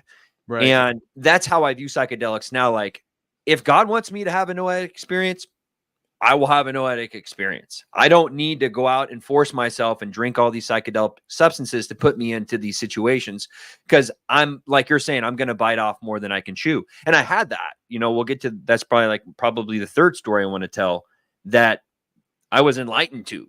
Satan gave me what I wanted. Yeah. May I say one thing, just so there's no confusion in the chat? Yeah. That distinction, the primary distinction between magic and Christianity, because there's a guy claiming that Christians practice magic because we utilize ritual. The difference has to do with the will. So Christian ritual, again, whether you believe it or not, that's fine. We believe has been revealed and is part of a tradition in which God is worshipped. And we are trying to align our wills with God's will. And when we fall out of that, that is sin. And that is the big difference between magic. Magic, one, doesn't have a category for sin, and it's about manifesting then your own will on the causation of nature, on other people, manipulating other people's free will. It's about the manifestation of your will being superior in the sort of casuistry of causation. So yeah, you're playing God. Yeah, right? I just want to make that clarification in case somebody was confused. Yeah, and I like that.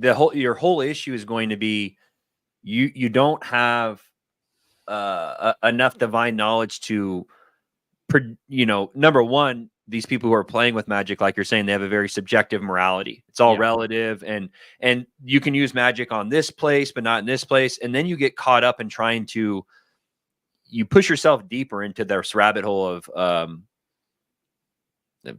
confusion, ultimately, because you don't have it. You're not enrooted in anything. And that's what I was talking about with what Seraphim Rose does in So Good in Nihilism, is he deconstructs that so well when you look at, liberalism and the modern man trying to figure out how does a government exist without a supreme guiding light? Like, we can't. And this is what we see in the country right now, why there's so much division and we argue about things, like abortion. It's so funny because it's like, they don't understand, like, it's murder to us. Like, if you were murdering other people, like, wow, wrong. Like, the gap at which our morality is coming from, they don't even have a place where it's coming from. And you see this right in the New Age, right? You were talking about, like, whether it's orgies, open relationships, you know, a lot of, you know, you can, there are so many life coaches in that, and there's lots of good life coaches. There's good and bad medical doctors, naturopathic doctors. But I was in a circle of people that they use magic, in my opinion, to rope people into these programs. You know, you pay 10 grand for like their PDF PowerPoint show. I'm like, 10 grand for this? Like, how do you, and I like a lot of this there's plenty of, you know, I'm a big Jim Rome fan. If anyone ever listened to Jim Rome, don't wish it was easier, wish you were better. Like, you know, I'd rather listen to that than modern rap music.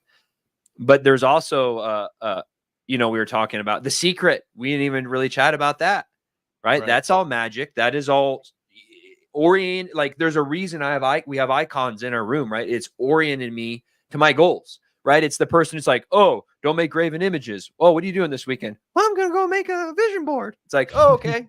You know what I mean? It's like, you missing the angle here. So Yeah. Sorry for my rant. It's crazy. Well, yeah. So like The Secret, you know, I began to believe all this stuff about the power of the imagination and will in the manifestation of reality. And that's really what sigil magic is about.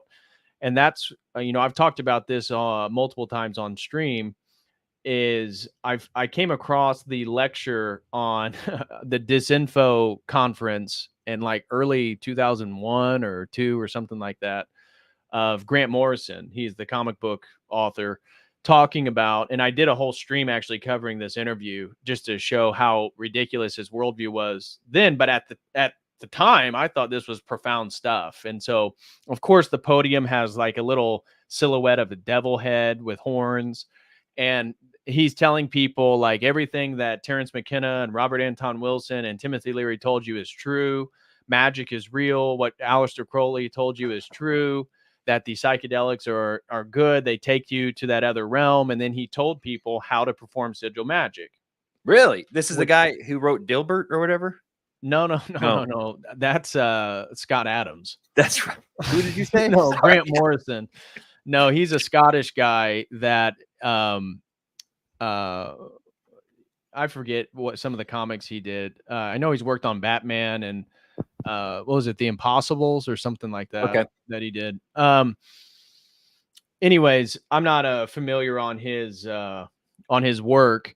Never read one of his comics or anything like that. But he was big into these DMT experiences where he contacted the self-transforming machine elves, and they highlighted that your life is a living organism, and that the way that they see it from outside space and time is the point you were born to the point you died is like just a continuous snake-like entity, that all of this is like who you are, and you're transforming through all of this, and they're watching it from above. And he gave this whole presentation, and of course I was interested in contacting those entities. Well, it's sigil magic, which is really about writing out a desire and then creating a symbol utilizing the consonants left from whatever that original desire was. So you write it out. You know, the way that I did it was, my original desire was to have, I believe it was an extra $1,000 at the end of the month. So something that was unlikely, but something that if it happened, I knew it was out of the ordinary,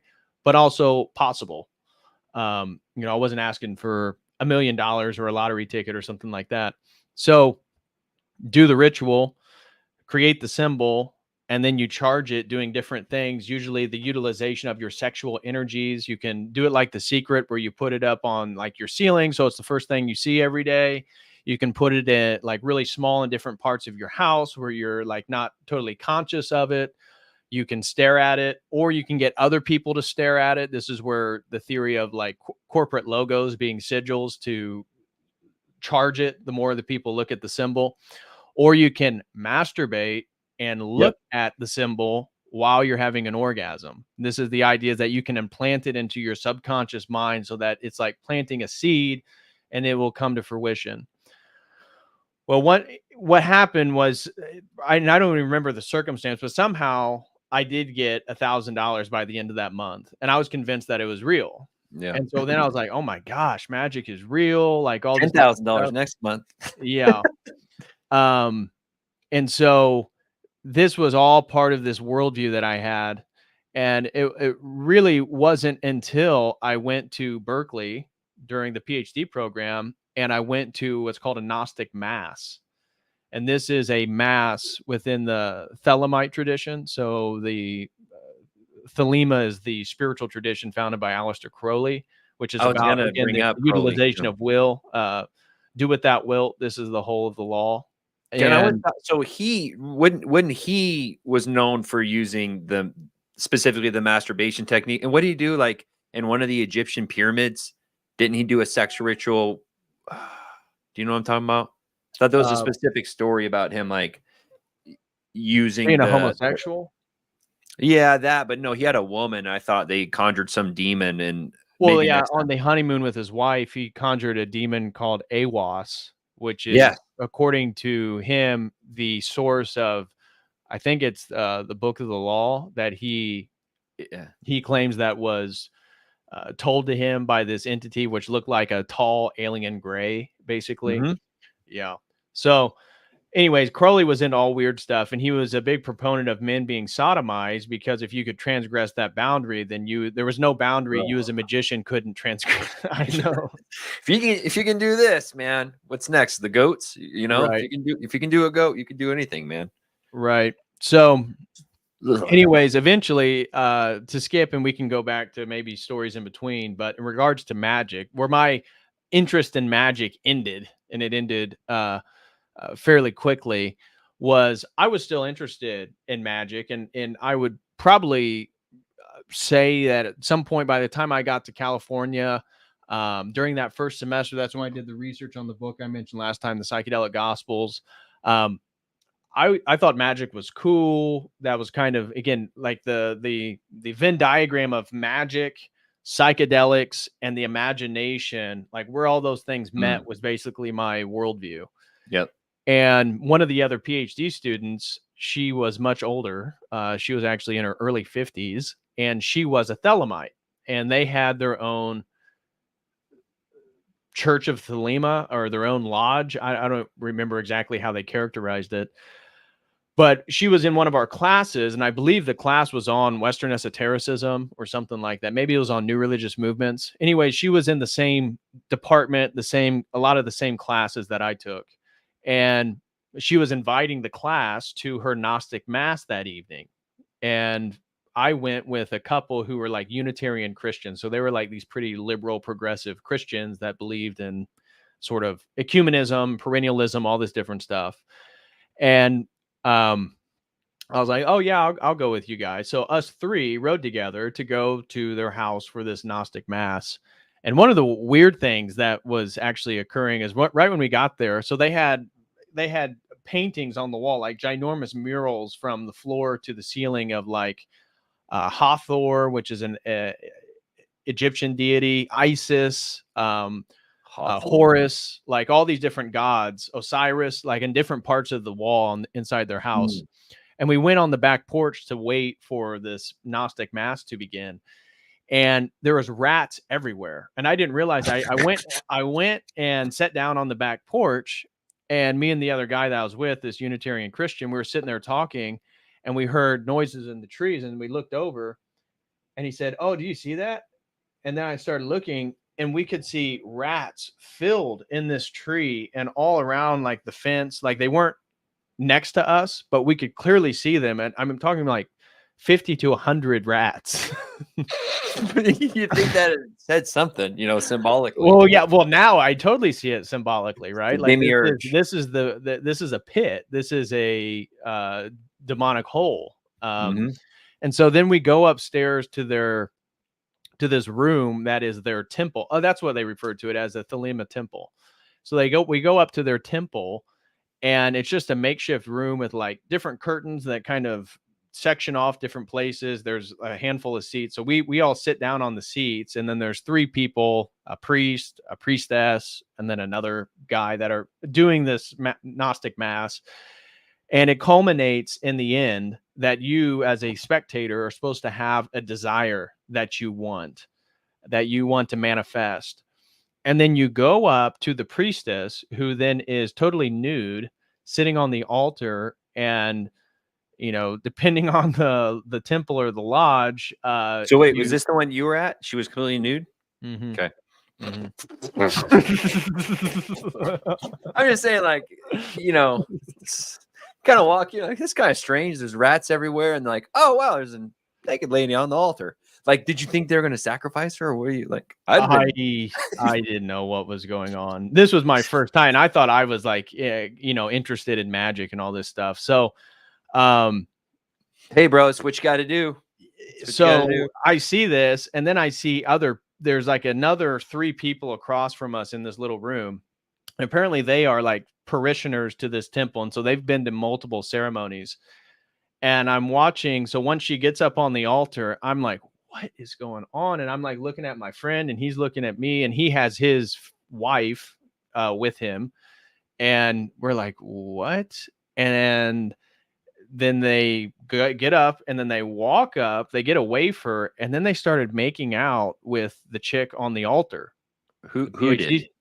The other 3 people that were across from me, was a guy and 2 girls. Hold on. So you're in the car, you show up with your Unitarian friends. They're a couple. How old are they? True. Around the same age as me. Okay, so like late 20s. Okay. Yeah. Show up, all the stuff. They're you see the married. rats outside. You come in, altar, naked lady.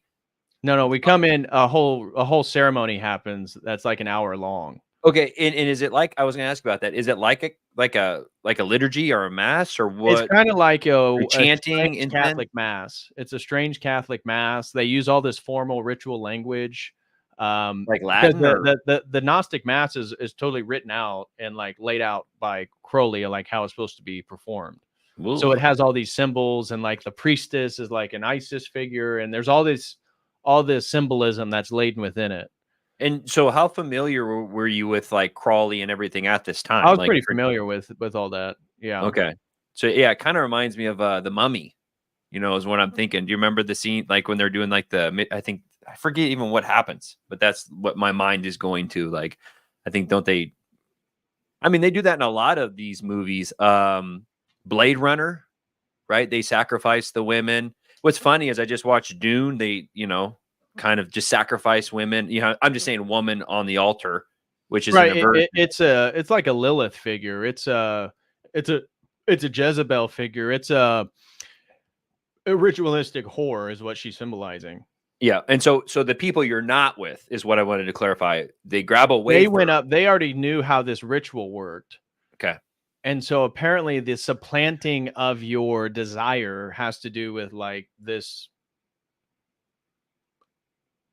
relationship that people have with the priestess on the altar at the end of the mass.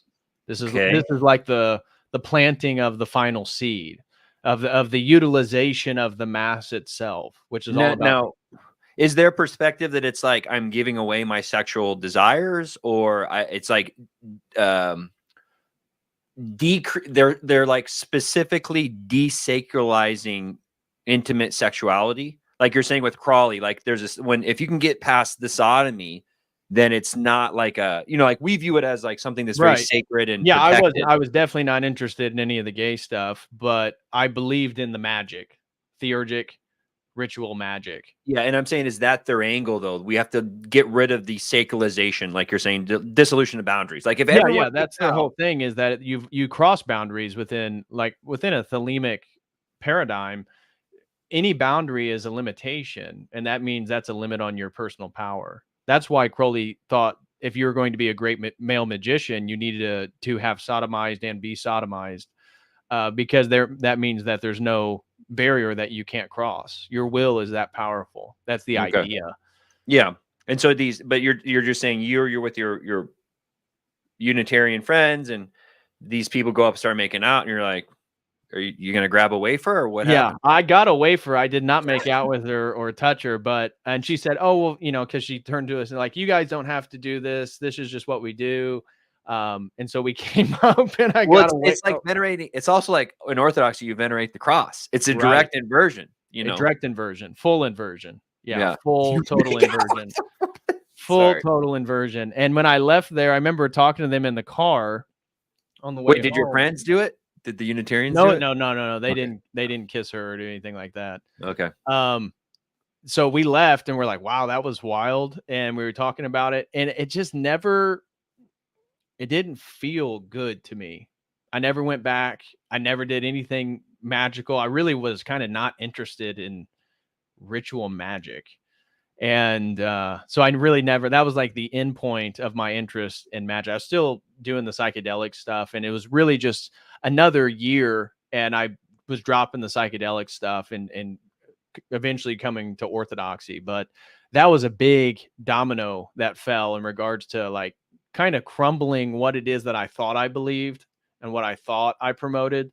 And then I go to where they're doing it, and I'm like kind of disgusted by it. Yeah. This isn't what I thought it was. I mean, you kind of thought about it's kind of like you get on the roller coaster ride, and as you're clicking up, you're like, wait a minute, what am I doing? Like, I kind of thought this would be cool, but now you're in on it, and you're like, wait a minute, this is not good. You know, but I didn't feel good afterwards. It was something that was the vivid, because I remember getting back to their apartment, and their apartment was, they were like new age Christians. So there's like different, like Ohm symbols and stuff like Buddha. this, but they're Unitarian Christians, but their apartment was so clean and pristine and everything was in place. So I remember when we got back, like sitting there, it was like like I could relax a little bit. Like it felt like I was somewhere dirty, like something that I shouldn't have been. And that was like, I don't know. I'm not really into that. I don't think I'm ever going to do that again. Yeah. And then it was fully submitted. The last semester of coursework during my PhD, I mentioned this before. There was a woman who is trans. So she identified as a man, but she labeled her sexual orientation as a lesbian. And so she had this girlfriend, and you could tell it was a woman, but she looked very much like a boy. It just looked like she looked like a young boy, but you could still kind of tell she was a girl. It wasn't, like the shoulders is like, okay. Well, she was a satanic priestess, and they were an atheistic satanic church. So not like the Church of Satan that claimed to be the atheist, like a theistic where they actually tried to do ritual conjuring.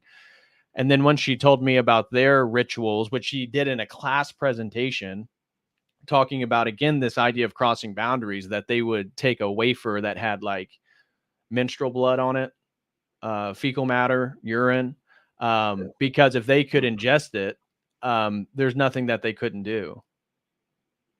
But and then she bragged about how it was like over 50% of the parishioners were LGBTQ. For some reason that makes sense to me. Yeah. Yeah. I mean, I did when I first got to San Diego, we had meetup, and I went to a Rosicrucian, again, because I was in that phase of, this is before I did my first ayahuasca session. I went to a Rosicrucian meetup. This is weird. Same thing. We were like in this weird, I don't know how to explain it, like a Legion Hall, right? Like in towns, you'll have like places where you can rent for like weddings and stuff, but it was like really, really small. We just sat in a circle, and everyone's like, what's your intention for the meeting? And then we did some guided meditations, and then we did some chants or whatever. And I don't know, it just felt like no one there knew what they were doing. We were being led. I don't even know how to describe it. I went to one, and I'm like, and that's when I was interested in being a Mason too, right? Because I'd read some of the Pike stuff, and then who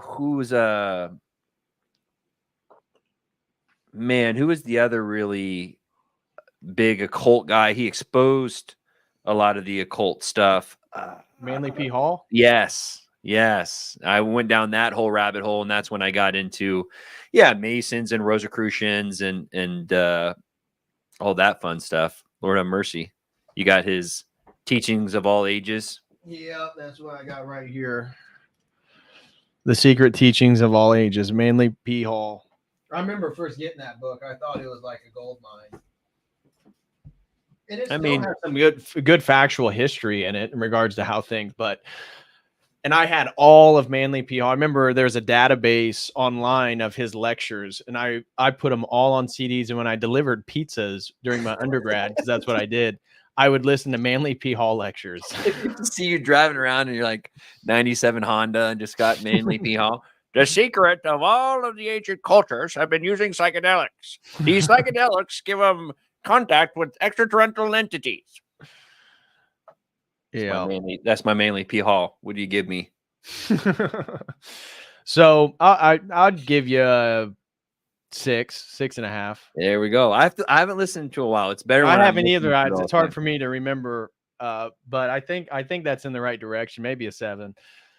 But in regards to then psychedelic use, so I'll close that. That was the end of my discussion on magic. That was like my whole magical journey. After the Gnostic Mass, really wasn't interested. Still psychedelic. Still a non-believer. And fast forward about a year and a half, I would say now as a believer, and I was beginning to drop all that stuff. But you want to catch up, like after that ayahuasca experience, what was some of the other experiences you had with psychedelics in the new age? Because you didn't describe going to Peru yet. Yeah. I got a couple more. I think, I won't try and go too long. I think there's a couple more that can be helpful and hopefully are fruitful, because they definitely shook me. Right. So I do my first one and whatever really kind of happened. I mean, not really, but then I kind of like connecting dots afterwards. I'm like, oh, well, the medicine didn't work on me because it needed me to come back. Like, I was kind of rationalizing, like you're saying, connecting the dots. My second experience was probably my most enjoyable of all of them. Like, I remember the shaman's like, hey, you have to sit back. And I sat back and like, I felt like my chakras united and I had all these colors and I saw all the stuff and the hand pans were hitting. And I like, had like dopamine kicks, man, just like hitting my brain all the time. It was amazing. I loved it. And I felt like I interacted with a lot of different, I guess, entities. I don't know what other way to really put it. Like I remember one time, like, and a lot of times you end up throwing up and it actually feels really good. Because the stomach ache is so bad. Like, it's kind of like if you've ever had food poisoning, you're like, dude, I just got to get this out of me. And it comes out and you're like, woo, like it's just a huge relief. But my second one was the bells and whistles. My second experience was what everyone talked about. Like, and I had like revelations. I went into my chakra. I had like this vision that I was on a rail car and I was going into the ground and I went through my chakras. And as I went through my chakras, I reflected on like root chakra, like what is my connection to God? What is, money? And I went into the sacral chakra and I thought about my sexual relationships and my, masculine, feminine. And I went down all these things. And it felt really good though. Like I walked away high. I felt like I was glowing, energy and everything was pretty good. Now Ash said it was a pretty good Manly P. Hall impression. Well, thank you. If you've listened to some of his lectures, he has like an old, like the early 1900s. I haven't heard him forever, so I think maybe she'll a little bit more familiar. Sorry, go ahead. Yeah, no, I appreciate it, Ash. I'll work on it. I got, I need to listen. Once you listen to them, then it rolls off your tongue. Like I haven't really listened to. Once I listen to Terrence, I'm maybe not as good as Jay, but I think it's not too bad. For me, I think some of the two like to elaborate on and bear with me with the story is I had the hat man. And again, these are things I don't really feel like I knew. I didn't really get into Terrence McKenna. It was funny because I had listened to a lot of his lectures, but I don't think I'd heard about the machine elves yet, which is rare, which is weird. And if I did, I think it went out of the other. And I was not in psychedelics because I wanted to talk to the machine elves. I wanted to talk, honestly, like God, the Father. Like I had my conceptualization of Christ. I was kind of Aryan at the time. I'm like, I want to talk to God, the Father. I got some questions I want to answer. And so I think it was like maybe my fourth or fifth ayahuasca session. I had this, and you and I know what I'm talking about. But what I don't like about psychedelics, when people are like, I had a vision, it's not like a projection screen. You know what I mean? It's like a daydream that you're kind of participating in. It's kind of like you're dreaming when you're awake. Right. But people like when you're in a dream, I don't say I tasted the apple. Like you're not using sense data. You know what I mean? Like you're not using your eyes. I didn't see a machine elf, but the way I can conceptualize it, like in a dream, was like, that's kind of how it was. So I think it was like my fourth one. I have my notes somewhere and I won't pull them up, but I basically had this experience where I felt like I was kind of teleported to the outposts of the universe, for lack of a better term. And in my opinion, like I was into Jungian stuff and I knew a lot of these metaphors. And so like I kicked the door open into this outpost, and it's kind of like kicking into like imagine Star Trek didn't have the thing on the back, but it was an outpost that was like heaven, for lack of a better term, on the outskirts of the universe. And I felt like I kicked the door in. Keep going. I'm going to pee real quick, but I can hear you. So I kicked the door in, and I'm like, great, I'm at the outpost of heaven. Like, I'm here to talk to God the Father. And I like kick the door in, and I look around, and I felt like there were these little, like I was on Star Trek. Like, there were these machines that were all around the side. And then at the front, there was a big window, and it faced outside of the universe. And I kicked the door open. I'm like, who's in charge here? Like, I want to talk to God. I got some questions that I need answered on the purpose of the universe. Like, what's going on? I don't understand why we're alive. What's death? What's time and space? And as I walked in, I felt like these little entities were sitting to the side, and they were facing the machines that were on the wall, and they're like sitting there typing and clicking away. And I'm like, who's in charge here? And no one answered me. And I could feel them all being like scared of me. And they're like kind of like hiding from me.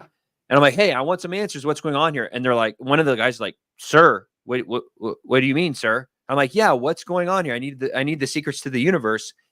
And he's like, well, what do you mean, sir? You're God. You are. And I'm not trying to blaspheme here. This is just my experience. Lord, have mercy on me. And the entity's like, you're God. Don't you remember? Like, you created the universe. You're the one in charge, right? Definitely like this idea of the Buddha becoming fully enlightened. Like, I'm in charge. I'm the all ever seeing being of the universe. And yeah, I chat about this in more in depth. You guys should check it out on Mark's channel. On me and Mark on Light a Table, we talked a lot of different stuff, and hopefully we'll open up and he'll pop on here in a bit. Yeah, I'll send him a link. So it kind of hit me then, like the whole idea of Eastern mysticism and the idea of the Buddha, me being God. Like, I reflected, and I'm like, wait a minute, I'm God. Like, I'm the creator of the universe. I was like, and then I'm like, no. This can't be right, because I'm really stupid. Like, it humbled me. I'm like, dude, if I'm God, we are really in trouble here, people, because I have no idea what's going on. What is the purpose of life? What is the purpose of the universe? And I literally just sat back and I fell. Like, I honestly, like Satan, like now I look at it, I think about like Satan falling from heaven. It was like, I understood. I embodied the whole idea of Satan. I played it out in real time. I'm like, I'm God. But then I did the opposite. I feel like from the grace of God, hopefully I realized, like, look, I don't know what's going on. And I just fell. I honestly felt like I was at that post. And I remember I like fell all the way back into the room that I was in. And as I was falling, I'm like, I don't know why we're here. I don't know the purpose of the universe. And I was like trying to reach. I'm like, love is the purpose of existence. Love. Yeah. Love. And I had like a little thing. It's like, wait, love is subjective. What does that even mean? Love. There are people who love people and they cheat on them. I'm like, oh shit. I'm like, wait, he's right. And I was like, but my family, like my mom, my dad, like family is what, life, community. It's like, you know what some family members do to other family members? They do this, this, and this. And I was like, oh yeah, you're right. And I kept trying to grab for things to make purpose of life by my own way. You know what I mean? I'm grabbing. I'm like, I will make sense of this. And eventually I remember and then I like fell all the way. And I remember kind of being in the room, and I kind of came out of my trance, and I looked around, and I was like, you guys are idiots. Look at you guys. No one has any idea what we're doing here. If I'm God, we're in trouble. Like, we're God, I'm God. Like, no one understands what is going on here, and we're screwed. We're trapped in an endlessness. And I don't even know how to describe hell, but I feel like in that experience, the existential anxiety that I had during that time, it was unbearable. It was honestly unbearable. I can't even explain to people, like, it's beyond physical torment. I feel like I was as close as you can be in hell. Like, I fully embodied the idea that I was God, and it was terrifying. Like, you don't want that. Like, that's what I'm trying to be like. Like, you don't even understand. If you're God, we're screwed. You don't know how time works. You don't know how the hairs on your head, you can't calculate them. Like, you're not God, dude. You're not. And what's funny is, though, like, I was trapped in that mindset, and I literally just tore a hole in my soul. And I sat there and I suffered. And I remember sitting there, like, I felt like I blew my brain out. And I was like, I did it. I took too much. I went too far, and I realized I'm God. And it's that Alan Watts idea of like, oh, I just tricked myself into falling asleep. right? I tricked myself in if you could dream any dream, you would be God, and you would just trick yourself into being a human. And I was like, I did it. I realized I'm God, and now this sucks. It was like the scene in The Matrix where he's like, dude, just put me back in. That's honestly how I felt. I'm like, dude, then just trick me and put me back in, because I can't handle this divine revelation that I'm God. You know what I mean? Right. Ultimately, I figure later on that I'm like, it was absolutely spiritual delusion. But Yeah. But I'm telling you, man, like I still go up for Eucharist sometimes, and I'm like, I fully understand the idea of being saved by grace, and that's like I did not like I had put myself so far away from God. I was so dumb, so far, so lost, and it was only the grace of God that could have got me out of that. Because I put myself in my own delusion. There's no way, shape, or form I could have done anything in my own good works to get me out of that delusion. It had to be the grace of God. Right. And ultimately, I've told you, I felt like afterwards, I was outside crying because I could feel like a divine, and it was after the ceremony. And I felt like it was all the prayers that my mom had for me. We're crying.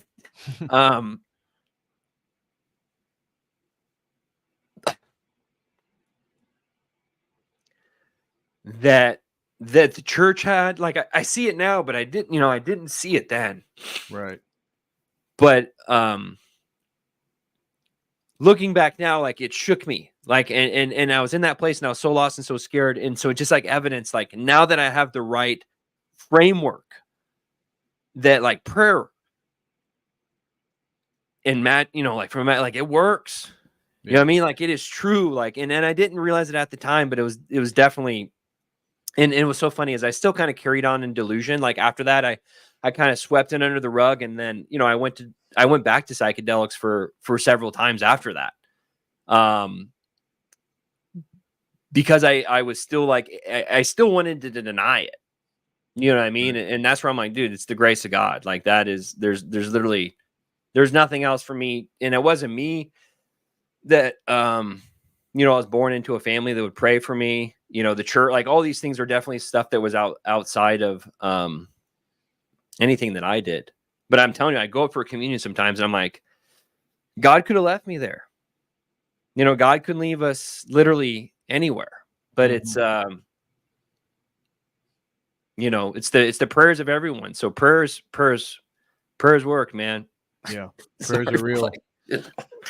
Well, I mean, that connects with my takeaways from the ayahuasca experience that we went to. So, I was wanting to add that story, and then, but maybe before, I'm curious, like, what was your experience with DMT? Because I wanted to discuss like my experience with DMT, and then I was going to discuss my last time taking psychedelics, which was the ayahuasca ceremony, and like what we saw and experienced there. And then I sent the link to Mark. So Mark Rotella, if you are watching right now, I sent you a link on Instagram. Feel free to join whenever you're available. So I want to get into DMT. And also you've had a lot of experience that I haven't with perceived engagement with demons. Yeah. And so I'm curious, do you want to get into that? Well, and again, it's one of those things where it's so hard to differentiate when you say I see a shadow in the room, right? But there's definitely a flavor of something that comes over you, right? And I don't know how to really talk about that in the most orthodox sense. I can just talk about my personal experiences. Like I had stuff growing up, like stuff in the house and whatnot. So I've always been kind of keen to that spiritual stuff. And, like the machine elves, it's kind of the best way to talk about it. But we're trying to define things that you can't define. Like, it's just like anything in the noetic realm. Like, what is an angel? It's bodiless, but it has a body. Like when I'm praying, like, is this what Saint Michael really looks like? You know what I mean? We have this westernized mind. So I don't like it. I don't even like saying machine elves when I was like on the output, but that's exactly how I felt. I felt like there were things around me that were like working on stuff. I don't really know how to describe it. That's the best way to kind of describe it. And The Hat Man is another popular one that people have talked about. And one of my trips later, I was in this house and the bottom floor was a party. The second floor was the weed smokers. Third story was like emptiness. And I remember I went into the attic, and I went into this attic, and This is a dream, or while you're this is tripping? an ayahuasca. Okay. And, I pulled down the ceiling thing and I crawled up because, again, I was still in this circumstance. Like, I had that stupid trip and it didn't wake me up. Like, that's how dumb I am. Okay. Don't be like me. Lord have mercy on me. And I open up, and it's kind of like one of those old like it was just, wooden floors, wooden ceilings, and there's a desk. And at the edge of the desk, there's a guy. He's sitting there. He has his foot up, and he has his hat, covering his face. And me and him like have this telepathic conversation instantly. It was one of those things where he's like, I have the secrets to the universe. You want the secrets of the universe, but you're too dumb. You can't handle this. Like, your mind, you're a human, you have a puny brain space. You cannot comprehend all of the, but then he knew that I did all these things to be here, and I didn't care whatever he told me. I wanted to look at it, and I knew he had it, and he was going to show it to me. And so funny. So he brings his foot off the table and walks up, and he's like, all right, come here and look at it. Like, and he knew he was going to F me up. It was I don't even know how to describe it. It's kind of like if you wanted to fight Mike Tyson. He's like, dude, you want this? I'm like, dude, I've been fighting my whole life. I want to get hit by Mike Tyson. It was weird. He had like, it's kind of like, you remember those old circular black grills? Yeah. Like it was like that. And I walked up, and he's like, all right, peek in here. And he like opens up, and I just get hit with all this. I just can't even explain it. The but Weber grill of enlightenment. Yeah, that's what it was. It was literally like through lighter fluid in my eyes is what it felt like. It literally, and I remember, and then it shot me back to that previous trip where I'm like, holy cow, he's right. I can't. And I fall into this ultimate anxiety, and I pray to God, everyone, like, say a prayer before I say this, because it's something that has affected me, but orthodoxy is what fixed it. And this is one of the big things for me.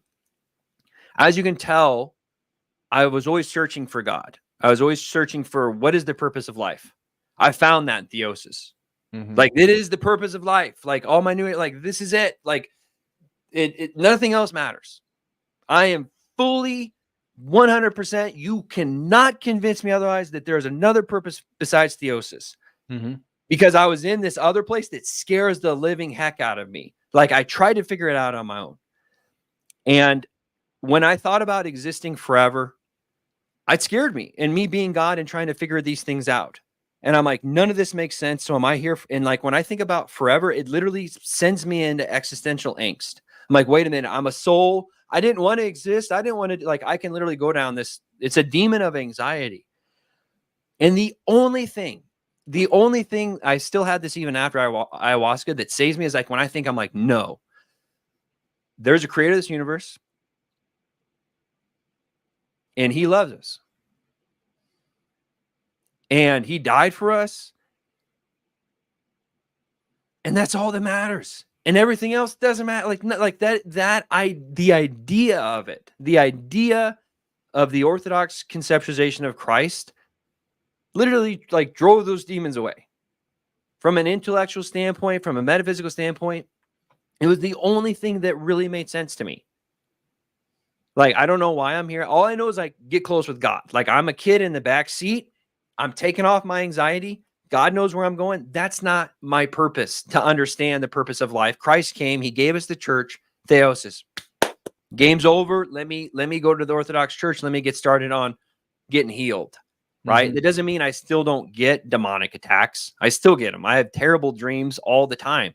And because of that, though, it has led me to pray more and more and more every night before bed. I'd say like 10 prayers before bed, different ones in different ways, shapes, and forms, like longer ones. I just added a 3-pager to St. Michael. And this is what I'm saying is, like, ultimately all these experiences really drove me closer to Christ. Mm-hmm. I had another one. I'll give you the short one about, and I had multiple ones with the girls that I dated in the New Age. And I literally saw full on demonic possessions where people were speaking in tongues. People were saying things that they couldn't know, speaking in ways. I'm like, is this a joke? Like, no, this is real. And in those circumstances, prayer was the only thing that, and again, maybe we can have, I don't know if Father Deacon is still around. He tells that story about like I said, this girl who was possessed. But I fully believe they work. I was using Catholic prayers at that time, which are still, like the Hail Mary, there's a similar offshoot from the Orthodox, and the Our Father is a super powerful prayer. Like it works against the demons. Like when like that, and that's all you have. Like that's the one thing people in the New Age you don't get. You're messing with things you don't understand, and when your sage stops working, you're done. Like you start to realize your pants are down. Like you start to see they have these memes of like me in hell showing the demons what I was going to fight them with. And it's like a little crystal, and they're like laughing at you. Like it doesn't work. You know what I mean? Ultimately, I shopped the spiritual supermarket, and I'm like, dude, Christ, this thing works, man. It truly works. Everything else, like not even to get intellectual into nihilism and Gnosticism, like that it just doesn't work, man. And once you realize you're ultimately a plaything of the gods, like my three favorite verses, right? He who sins is a slave to sin, and the wages of sin are death. But who the Son sets free is free indeed. Like Christ is the only one that beats these things. Like you're done for. They're gonna mollywop you. You cannot beat them at all, and they're gonna drive you into despair. They're gonna drive you into insanity, and they're gonna drive you to hell. Like that's what they're literally doing. And it's so cutthroat, and it's so terrible to say it this way, but that's the game we're playing. I remember you did a stream, like probably not. Might have been right after your baptism, right? We're like, this is for all the cards, folks. This is it. This is the game we're playing, and Satan is here distracting you with all this garbage. Like you really, and that's where when I found out about Orthodoxy, I'm like, dude, this made sense of everything for me. Right. And I don't wish that on anyone what I went through, and again, I could go on and hours about all the different experiences I had.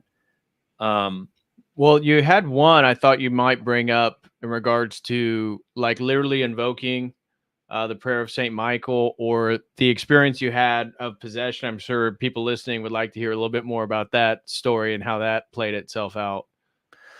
Yeah, I want to be kind of mindful of like, like doxing and Well, don't mention any names, but yeah, you could describe what happened.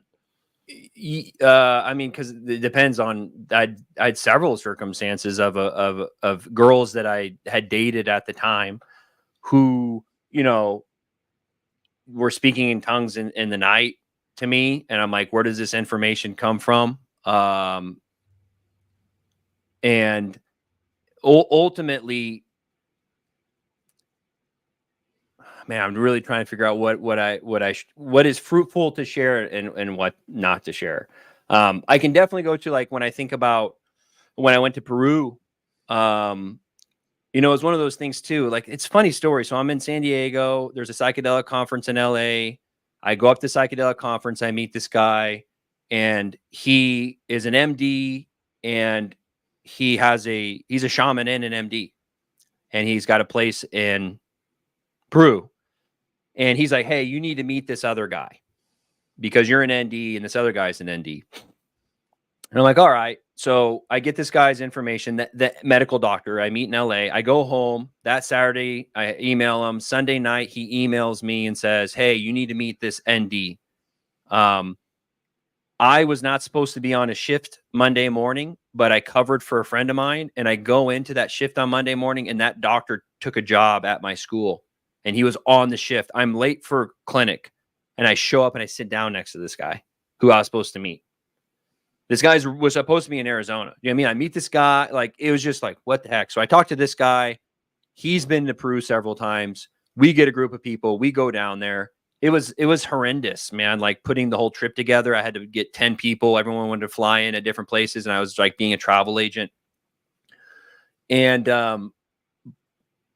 Peru versus doing it here in the States. Like when you're here in the States, like I knew people in my circle. I was, the shaman spoke English.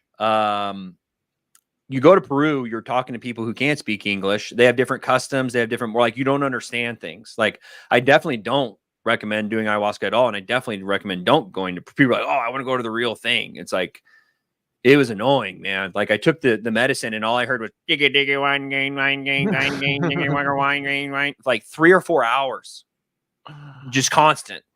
Versus when I was in the States, we played like hand pans and Nako and medicine for the people and like super hippie like stuff. You know, it's completely like, you were there. You know what I mean? Like, the music it's cool. Like, you could just sit there and meditate and hang out for 3 or 4 hours with people.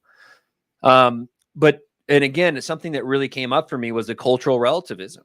We were sharing our circles the next day. We were in the sharing circle, and I was sharing an experience and like how it felt like I was being demonically attacked in ayahuasca. And so like, I like conjured a white dragon, and I was in this, you know, like, it's, if you ever had a lucid dream, you kind of know what I'm talking about. Like, you can dictate certain things, and I was being fought and I was like conscious of it. So I dictated a white dragon and I flew around on this white dragon in my trip. And then the next day, the shaman, it was funny because she was just translating. I don't even trust her, but there was like she was like a white woman that, you know, I won't even get into that. But she's like, oh, the dragon, that is a negative, you know, in Chinese, in that's a negative, blah, blah. And again, in our tradition, you'd say, yeah, it's negative. But I don't even know how to explain it. She was being sexist the whole time. Like, anything I brought up, she foo-fooed on and told me how evil I was. My other friend, he's actually Chinese, but he was talking about the same thing, about like, he was on a hunt as a lion. Oh, the lion, that's a negative archetype. You have ego that you need to dissolve. Like, and she's like, she kept telling me, and like, and again, I do. Like, don't get me wrong. But that we did like 4 sessions in 5 nights. And the very last night was when I think I finally realized logisme, right? I was sitting there and I was confused about a lot of things. And I know how I talk to myself. Yeah, I mean, you probably know. And I had this voice come into my head that was like, you're just a scared little boy. And I was like, what the hell? Like, I have negative self-talk, but it's not like that. It's kind of like, quit being a bitch, you know, like, man up. Like, I'm like, that's not how I talk to myself. And I'm like, this is not me. You know what I mean? And I think there's a level of interacting with demonic entities where you know, that may have been step 1 of being fully demonically possessed, for all I know. But that was kind of the first time where it was like clear as day, is like, that is not my, and you hear that from, I think, a lot of the church fathers. They talk about the bird and it roots in your head, and then you allow, like, you got to shake it away. Right. And I remember I went outside and they were like, no, you got to come back in. I'm like, no, dude, that's demonic. Like, that was the last time, like, this is demonic. I'm not doing this stuff anymore. I did not ask for this. And when I'm in that room, it's way worse. I'm sitting outside, and they kept trying to pull me in. And I just went in, and at that time, I just started, I don't remember if I was clearly praying. I think that's what I did. I don't really remember. But I do feel like when the session was finally over and I walked outside, I think I told you, I don't say this lightly in any way, shape, or form, because I am not worthy to have like an experience like that. But like, I felt like I saw the woods, and I saw like this kind of like, it was kind of like the end of the movie when the war was over. And I felt like I could feel like St. Michael there. And I was like, you know what I mean? It just like hit me. I'm like, dude, this was demonic, dude. Yeah. Like, you were in this like total chaos and destruction. And but like, he was there, you know, like God was there. And dude, I'm not worthy of tears. My estrogen's probably too high, man. Yeah. But you know, again, it's just like, it was real. You know what I mean? Like, it was so, because that's what I'd wanted the whole time. God's like, oh, you want this spiritual experience, do you? Like, is this what it takes for you to realize that I am real? Like, all right, man, like, you're going to be playing with demons here for a little bit. But now I don't want any of those experiences at all. I've been there. I know what it's like. And I know it's and then we've talked about this. You see the people in the circle and like, God bless them, man. I'm not here. Maybe some of my new age friends and stuff hear this. And I pray glory to God. I hope he shows you the light. And I understand why you might think it's good for you now and here and all, like, but look, man, I'm done. You can't convince me otherwise. And I'm not here to judge you.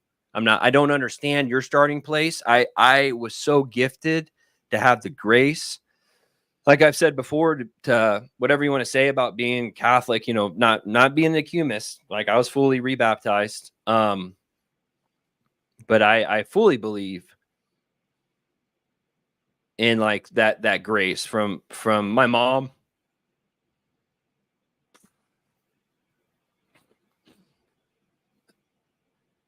And like, you know, like it hit me so hard when I learned about like monasticism, and you know, like they're out there praying for you. Yeah. And I don't know, man. Maybe that's a good place to stop because I'm like, Well, I want to bring. We got our friend Mark. He's backstage. Want to bring him on. So, Mark, welcome, brother. Hey, greetings, man. Thanks for having me on, guys. Of course. So, Mark, hey, what's up? We were going to, at least what my goal was, is I was going to recount my DMT experience, and then you guys, if you had comments or wanted to chime in, and then I wanted to recount my last ayahuasca experience, my last psychedelic experience, and that was actually a ceremony I went to with Michael. And so, let's give Mark a quick shout out. If you guys aren't already on Instagram, yeah, go ahead. I assume a lot of the followers are already over there on the Light of Tabor page. And if you're not on his YouTube channel, go check him out. And you just want to give a real quick introduction, go Mark. ahead, Mark. And I would, if it's all right with you, it might, if you want to give a little bit of your background coming into Orthodoxy, and then we'll DPH, you can tell your story. And then Mark's got a good psychedelic study. Okay. Yeah, no, the Light of Tabor thing, I kind of started up. It was something that I started. I had a kind of a new age page that I was doing before called Reaching for Light.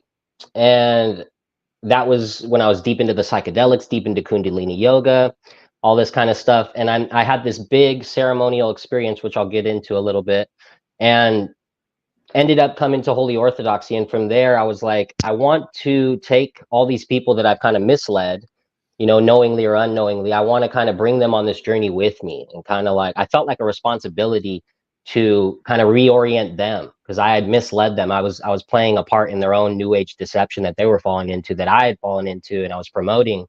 Right. And I love the Light of Tabor, the uncreated light on top of Mount Tabor, the transfiguration. I thought that was just such a beautiful icon, and yeah, right there that DPH is showing right now.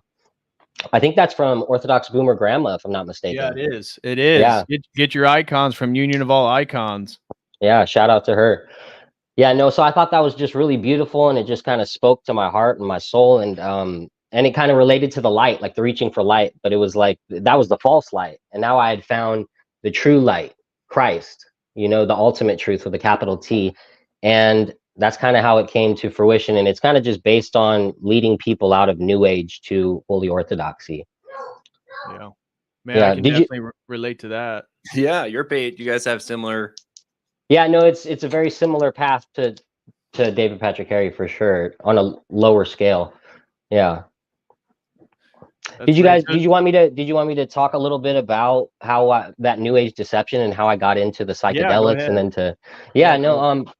so I had a background I was getting into Kundalini yoga. The way I got into that, I was into martial arts, Brazilian Jiu-Jitsu, and I was big on Rickson Gracie, because my trainer was Fabio Santos, and he got his black belt from Rickson Gracie after Holes Gracie died in a hang gliding accident. So then he went on to get his black belt from Rickson Gracie. Rickson's like the only Gracie that's undefeated in Pride, never been beaten. And he got his black belt from him. Rickson was into Kundalini yoga. He had these crazy breathing exercises. And I picked up this documentary on VHS, because I'm a VHS collector, and it was called Choke. And I watched it, and he was doing these breathing exercises, this breath of fire. And that's how I got into Kundalini yoga. I was like, that kind of inspired me. I started doing this Kundalini yoga video I found on YouTube called The Introduction to Kundalini Yoga by Sarah Klein. And I was doing this just like religiously every day. I would do my workout, I'd do my shadow boxing, my boss root and shadow boxing. Yeah, I had this like boss root and shadow boxing routine, and I still do that. It's actually awesome. It's really cool. I love boss root and shadow boxing. And I was doing these like kind of just body weight workouts, just staying fit. And then after that, I would wind down with Kundalini yoga, that introduction video. And one day, about maybe like 2 years in, maybe even a year in. It was kind of early. I had this experience where I was like meditating. I was doing this breath of fire and this I don't remember the name of it, but you basically point your eyes up at like your third eye and your eyes are closed and you're doing this breath of fire. And I had this blue orb of energy kind of fly into my third eye, and I felt this energy kind of flow through my whole body, and it brought me to like this weird ecstasy kind of state of being, and I started like crying tears of joy, all these things. I had this, it was a really weird experience. And then afterwards I Googled it, and it was actually a thing called a blue pearl experience, and that really tripped me out. I was like, what the heck is this? What did I just tap into, and what just happened? And it was exactly what I had experienced, and I'd never, it's just so weird. So that invigorated my Kundalini yoga practice, and it kind of set me down this path. And I just started practicing even more hardcore, getting into it deeper. And a few years down the line, in the past, I'd messed with like drugs and just kind of on a fun kind of like social level, just like taking mushrooms for fun or whatever. But then I came back to starting to revisit it from a more spiritual standpoint after this experience, especially. And I was coming back into that. I was getting into lucid dreaming. I was getting into mugwort, wormwood. I was kind of playing around with this astral projection, reading a lot of Carl Jung, the Red Book, his final book on symbols before he died. He kind of died in the middle of that one. I think his student finished it, but I was enveloped in all of that. I was totally into it. And from there, I started, I mean, I was having these really interesting experiences. I had like Mark, what was your relationship with Christ at that time? Right, because I was loosely. So I was raised Roman Catholic. I'd fallen away from that. I went to Roman Catholic school, St. John of the Cross, and I stopped going there in 7th grade, and I fell away from the faith. I was kind of rebellious because I felt like it was kind of dry and something was missing. I always felt like something was missing in that church, and I was like, man, this can't be it. This can't be like the way, you know. And I don't know, I always felt something was missing. So I drifted away from that, and I had my rebellious teenage years, and I was doing drugs. And then I'd say during this time where I was at in the story, it was more of a Protestant kind of my own personal Christ. I was coming into my own personal version of Christ. I wanted Christ to kind of meet me where I was at, kind of thing. So it was a very loose grip on theology, and a loose person. Like, I didn't really have a lot of Christ. I had a very loose idea of what Christ was. What time was this culturally, right? Because I think you were kind of a COVID bug too, right? Where you kind of... Oh yeah, no, this was happening during, like, I'd say where I'm at in my story, it's probably maybe 2017, 18, 19-ish. Okay. Into like 2017 to 20, and then like that's where I'm at the story right now. But this was carrying on from like early 2012 or 13 when I first started doing kind of yoga. Yeah. And did you see the resource, like the Graham Hancocks and the Joe Rogans? Oh yeah, I was deep down that stuff. I was deep into that stuff too. Yeah, for sure. I was all wrapped up in all of that. And yeah, go ahead. Yeah, I was gonna say the DMT, and I assume that's for you. I don't know about you guys. That's when I first heard the spirit molecule, right? When Joe Rogan did that, and he was a big deal. Right. Yeah. He came out of nowhere. That inspired me too. That inspired me as well in wanting to do psychedelics. And I heard all these people going down to like Peru. I was watching Dakota of Earth, your mate Tom, who actually came on Church of Eternal Logos at one point, and that actually inspired me in a different way, which it was kind of interesting. Like, because I saw that right after the ceremony, and he was talking about his bad experience with ayahuasca, where he like blacked out and he was like going crazy and people had to hold him down. And I'm like, oh, that sounds demonic, like kind of like what I went through. And he called out like to Christ, and that was the only thing that stopped him. That too. Yeah, no, that was, yeah, exactly. So I mean, I'm at this point in my journey. I'm like messing with lucid dreaming. I'm doing like this astral projection and stuff, and I'm just looking for a way to tap in deeper. I had like a heroic dose experience where I thought I was visited by a deceased friend of mine. I'm pretty sure that was a demon now, as I'm Orthodox, 100%. And you know, I'm just having these experiences, and they were positive. Everything was positive at this point. It's just leading me deeper down that road of deception. You know, it's like, yeah, I'm having these good experiences. People tell me all the time, like, yeah, I've messed with psychedelics and I do this and this and I have all these positive experiences. And I'm like, yeah, you know, I mean, just wait, you know, it's like, it's really a matter of time. It's like, you can slowly move in that direction. You can quickly move in that direction with microdosing or macrodosing, whatever dose you kind of want to do, but you're still moving in the same direction. And it's I haven't seen anybody really genuinely, in my opinion, benefit from it, because I was doing it. So I ended up getting into contact with this group of veterans. It was these veterans, and it was like, I'm not going to say their name or anything of the organization, but they were doing psychedelics, like microdosing and taking nature walks to kind of like battle PTSD, things of that nature. And so I started taking these nature walks with them. We started doing this, and from there I came into contact with this this group. It was like a church out on native land, and it was like led by an Indian and some other Indians, and it was called a Wamkish ceremony. And it was like real high dose, like 15-gram ceremony. So me and my wife, we kind of like get prepared. Who don't know, the heroic dose is 5 grams, right? Yeah. Silent darkness, right? Yeah, that's what I did. Yeah. And when you microdose, you do like 100 milligrams, so like 1/50th. And it, you know, for people who microdose, it's kind of like a cup of coffee. It might stimulate you a little bit, might get you going, but it's not, you know, the walls aren't moving. Yeah. Right. So yeah, so we travel out to this this place on native land. We go out there, me and my wife, and we're preparing for like 2 weeks. We're fasting. We're you know, we probably prepared a little longer than that actually, and we're not engaging in sexual relations. Like, we're taking it really serious. I'm really trying to take it serious, and I was just really searching for the truth. I was genuinely like trying to find the truth. That's what I was after. I mean, I was a truther too, so that was a big part of my journey. So we go out there, we go around the native land, and we're picking up like sage. We're collecting sage to put into the fire as we speak our intentions before the ceremony. So we're gathering sage, we're gathering firewood, we're doing all this stuff, and they set up the ceremony. It's a circle, and it's got all these posts, these wooden posts around you. And there's a walk-in, there's no top, no roof, and there's just like a kind of like a cloth, a white cloth covering the outside, and you're sitting, and there's a fire in the center. And it's all these like 17 dudes, like some Native Americans, mostly from the veterans group. The veterans psychedelic group that we were walking with. And it's just me and my wife. My wife's the only female there. Wow. So I think that played into it too.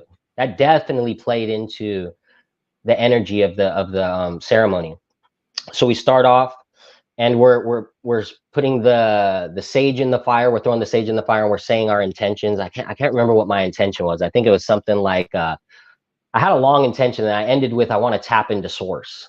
You know, that was like the way I talked about God. So that tells you where I was spiritually at the time too. Kind of, I spoke about God in a very kind of new age way. And I was almost conflating like the universe with God. And I think that plays into this too, like a conflation, like this misunderstanding of the order of creation, like looking to a piece of creation for enlightenment, when I should be looking to the creator of all for enlightenment through repentance. Because St. Paisios says true enlightenment is repentance. And that hit me hard after that experience too, and putting this all together. So we take the 15 grams, me and my wife, and we're sitting around the fire, and this, it's about like 45 minutes in, and my wife looks up at the sky, and she's like, did the stars disappear? Because we had been watching the stars all night. It was like bright out there. You could see the stars clear as day, different kind of like atmosphere out there. And it was just pitch black. I looked up, and the sky was pitch black. It was so weird. It was almost like we were in like a portal or something. It was weird. It felt like there was like this thick darkness kind of like separating us, or like covering us.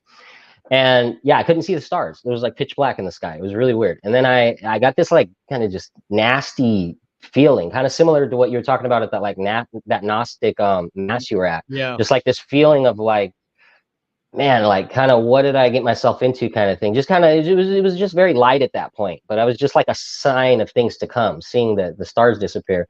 And I'm sitting there, and I have this vision in my mind's eye. I don't know what to call it. It's like somewhere in between reality and like, it was a vision. And I see an inverted pentagram, and it flashes, and then Baphomet, it turns into like Baphomet. And then I see people get up from the ceremony and start like dry heaving, and like in this nasty kind of like, and like just kind of they had like a reaction right after I saw this vision. And that was kind of weird. I was like, man, then I really was like, dang, what did I get myself into here? Like, I think it started kind of settling in, like what I had gotten myself into. This was something demonic. This was something dark. This was something that I wasn't prepared for. And what was your worldview at the time? Because, you know, like if you have an experience like that and yeah, PPH, you can probably, like when you're in a circle, like when I was in Peru, they're like, oh no, this is just part of the experience. Like you had right. Baphomet, like no, Baphomet is the light bringer. Or You know they'll what I talk mean? Like, about, oh, that just comes from your own inner darkness that you haven't dealt with. That's just yeah, you, bro. Like you just didn't transmute the energy. You didn't properly prepare. You Right. didn't transmute the energy right. You didn't fast enough. You didn't take it serious. You didn't respect the mushroom. There's a lot of Right. different Yep. excuses, that I've seen thrown at me. And I look at those people, those people that tell me that stuff, and they're not doing well. I see the fruits of them continuing on that path, and their lives are not fruitful in the way that I want to like live my life, and like being a father, being a family man, like being, that's what I take value in. I see richness in having like my faculties intact as well. Like a lot of them I saw them out there spinning around in circles talking to themselves, and I was like, dude, this is how those homeless people become crazy, like going down the street talking to themselves, yelling at like walls. I was like, this is how it happens. I'd always wonder how it happened. What was Yeah. I like? I feel like when you came down for our ceremony, you were pretty straight faced. Do you remember me talking to you? Was I not like pretty crazy? I remember talking to you in the night, and you kind of had that look at me like right now, like you're pretty composed and stuff. And I was like, I don't remember what I was talking about. I think I thought God was a chimney or something. Oh Lord, have mercy. Do you remember that? No, you were like pretty like. Did we talk about that yet tonight? Your experience in Joshua Tree? I didn't mean to cut you off, Mark, but that was no worries. like, no, you're good. You're good. I was like doing those things, and now I look at it, I'm like, Lord have mercy on me, man. Like I could have been your friend that was running into the house and cutting my arms up and stuff. And what is it outside of the grace of God? And that's why I was like kind of teared up about my mom's prayers, the saints' prayers. Like when we're praying for these people who are in the new age and whatever, and like you see them, like, dude, I'm telling you, after one of my experiences, it's like I could see like all the prayers of the world were stored up, and like I got rained in them, like cleansed me, like it was the prayers of other people that I feel like really, really saved me.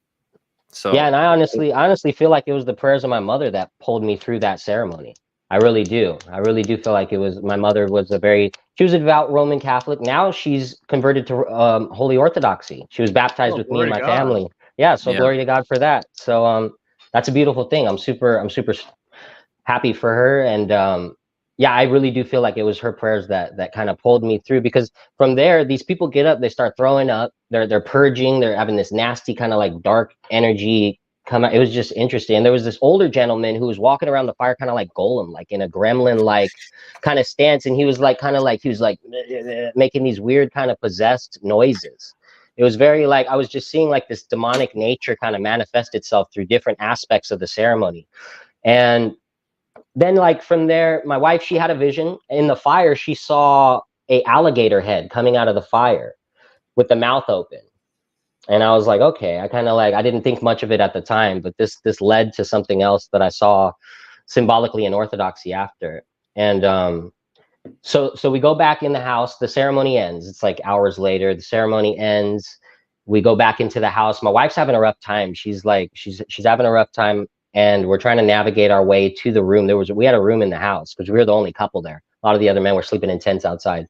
And we try to get in there. It's hitting my wife really hard at this time. And she has a vision where she sees herself on top of a mountain, and she sees me as Joseph, her as Mary, and my son as Christ. And I was, Lord have mercy. Gosh. Yeah. So I heard that, and it kind of snapped me out of everything. And I was like, oh, no, that's blasphemy. And I was like, something's really off here. I was like, we got to get the heck out of here.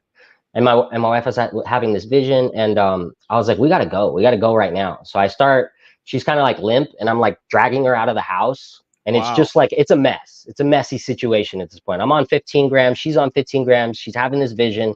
I'm dragging her out. There's people that are trying to have me like stay in this room, and they were like standing over us, trying to get us to go to sleep. It was just real uncomfortable. It wasn't well planned out on anyone's part, to be honest. It was a very, yeah. So I'm dragging her outside. I'm dragging my wife outside, and Yeah, on 15 grams on native land, totally out of my element. We get outside, everybody's like, yo, Mark, what's going on? You know, like people are freaking out, everybody's kind of freaking out. And I become like, I remember going like mute. I remember that it kind of like, I was going in and out of like my high on the mushrooms. Like I would come, at that point I was dragging her out. I felt more in control of myself. And then I almost like, it hit me. And I started having like this vision where I was in darkness and I couldn't speak. And I was almost like somewhere else. And I had this like, this demonic voice in my head telling me, it was like trying to erase the memory of my son from my memory. It was trying to erase the memory of my son. And it was telling me, if you want to remember your son, you want to see your son again, you need to jump in the fire. He's on the other side of death. That's what this voice told me. So I was like, okay. And I stood up and I like howled at the moon, apparently. I like yelled at the moon, and then I swan dove into the fire. So I swan dive into the fire, and then I land there, and I'm just kind of laying there. And I just laid there. I just kind of was just laying there. And someone picks me up out of it, and then I like brush myself off, and I'm like, oh, and I kind of like come back too, because I felt like I was out of my body at this point, almost like something else had taken over, like a demonic entity. And I'd come back into my body. I'm like, whoa, I was like surprised, like I'm on fire. What's going on? And yeah, it's crazy. My wife's over there in the corner. She's like in shock. Everybody's in shock. Oh my gosh. The chief guy at the ceremony, he's like drinking whiskey at this point. He's like, give me some whiskey. He's like, I'm over this. This is too much. You guys are done. Yeah. Yeah. And man, Lord have mercy. It was a crazy night. But you know what? Thank God for this experience, because it led me to orthodoxy ultimately. So after that, I'm like, there's people trying to calm me down. I'm doing like I think I'm doing like a breathing exercise, maybe some yogic breathing exercise to try to calm down, of course, because that's what I was into. And somebody came over and they were trying to teach me how to breathe, and he kind of like bucked up on me, and he was like, yeah, you need to calm down. And I hit him. I sock him in the face, and I break my hand. I didn't know my hand was broken until the next day. I still can't bend my finger. This is as much as it bends to this day.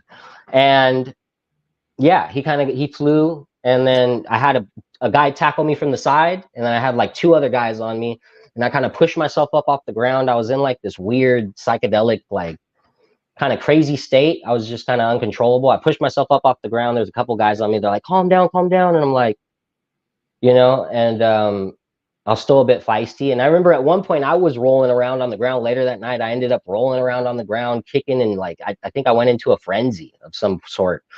It was a mess, and we were just basically trying to leave at that point. And then from that point, they ended up threatening to call the police. And the native police out there, it's not like the police in the city that we're used to. It's like a different kind of ball game out there. They operate under a different, you know. So we were like, you know, let's just leave. We're just trying to leave at this point. So if you guys just let us leave. So we ended up getting in our car and driving home on 15 grams of mushrooms. My wife actually drove, and that ride home felt like forever. It felt like years. It felt like we were driving around. It was like 3:30 a.m.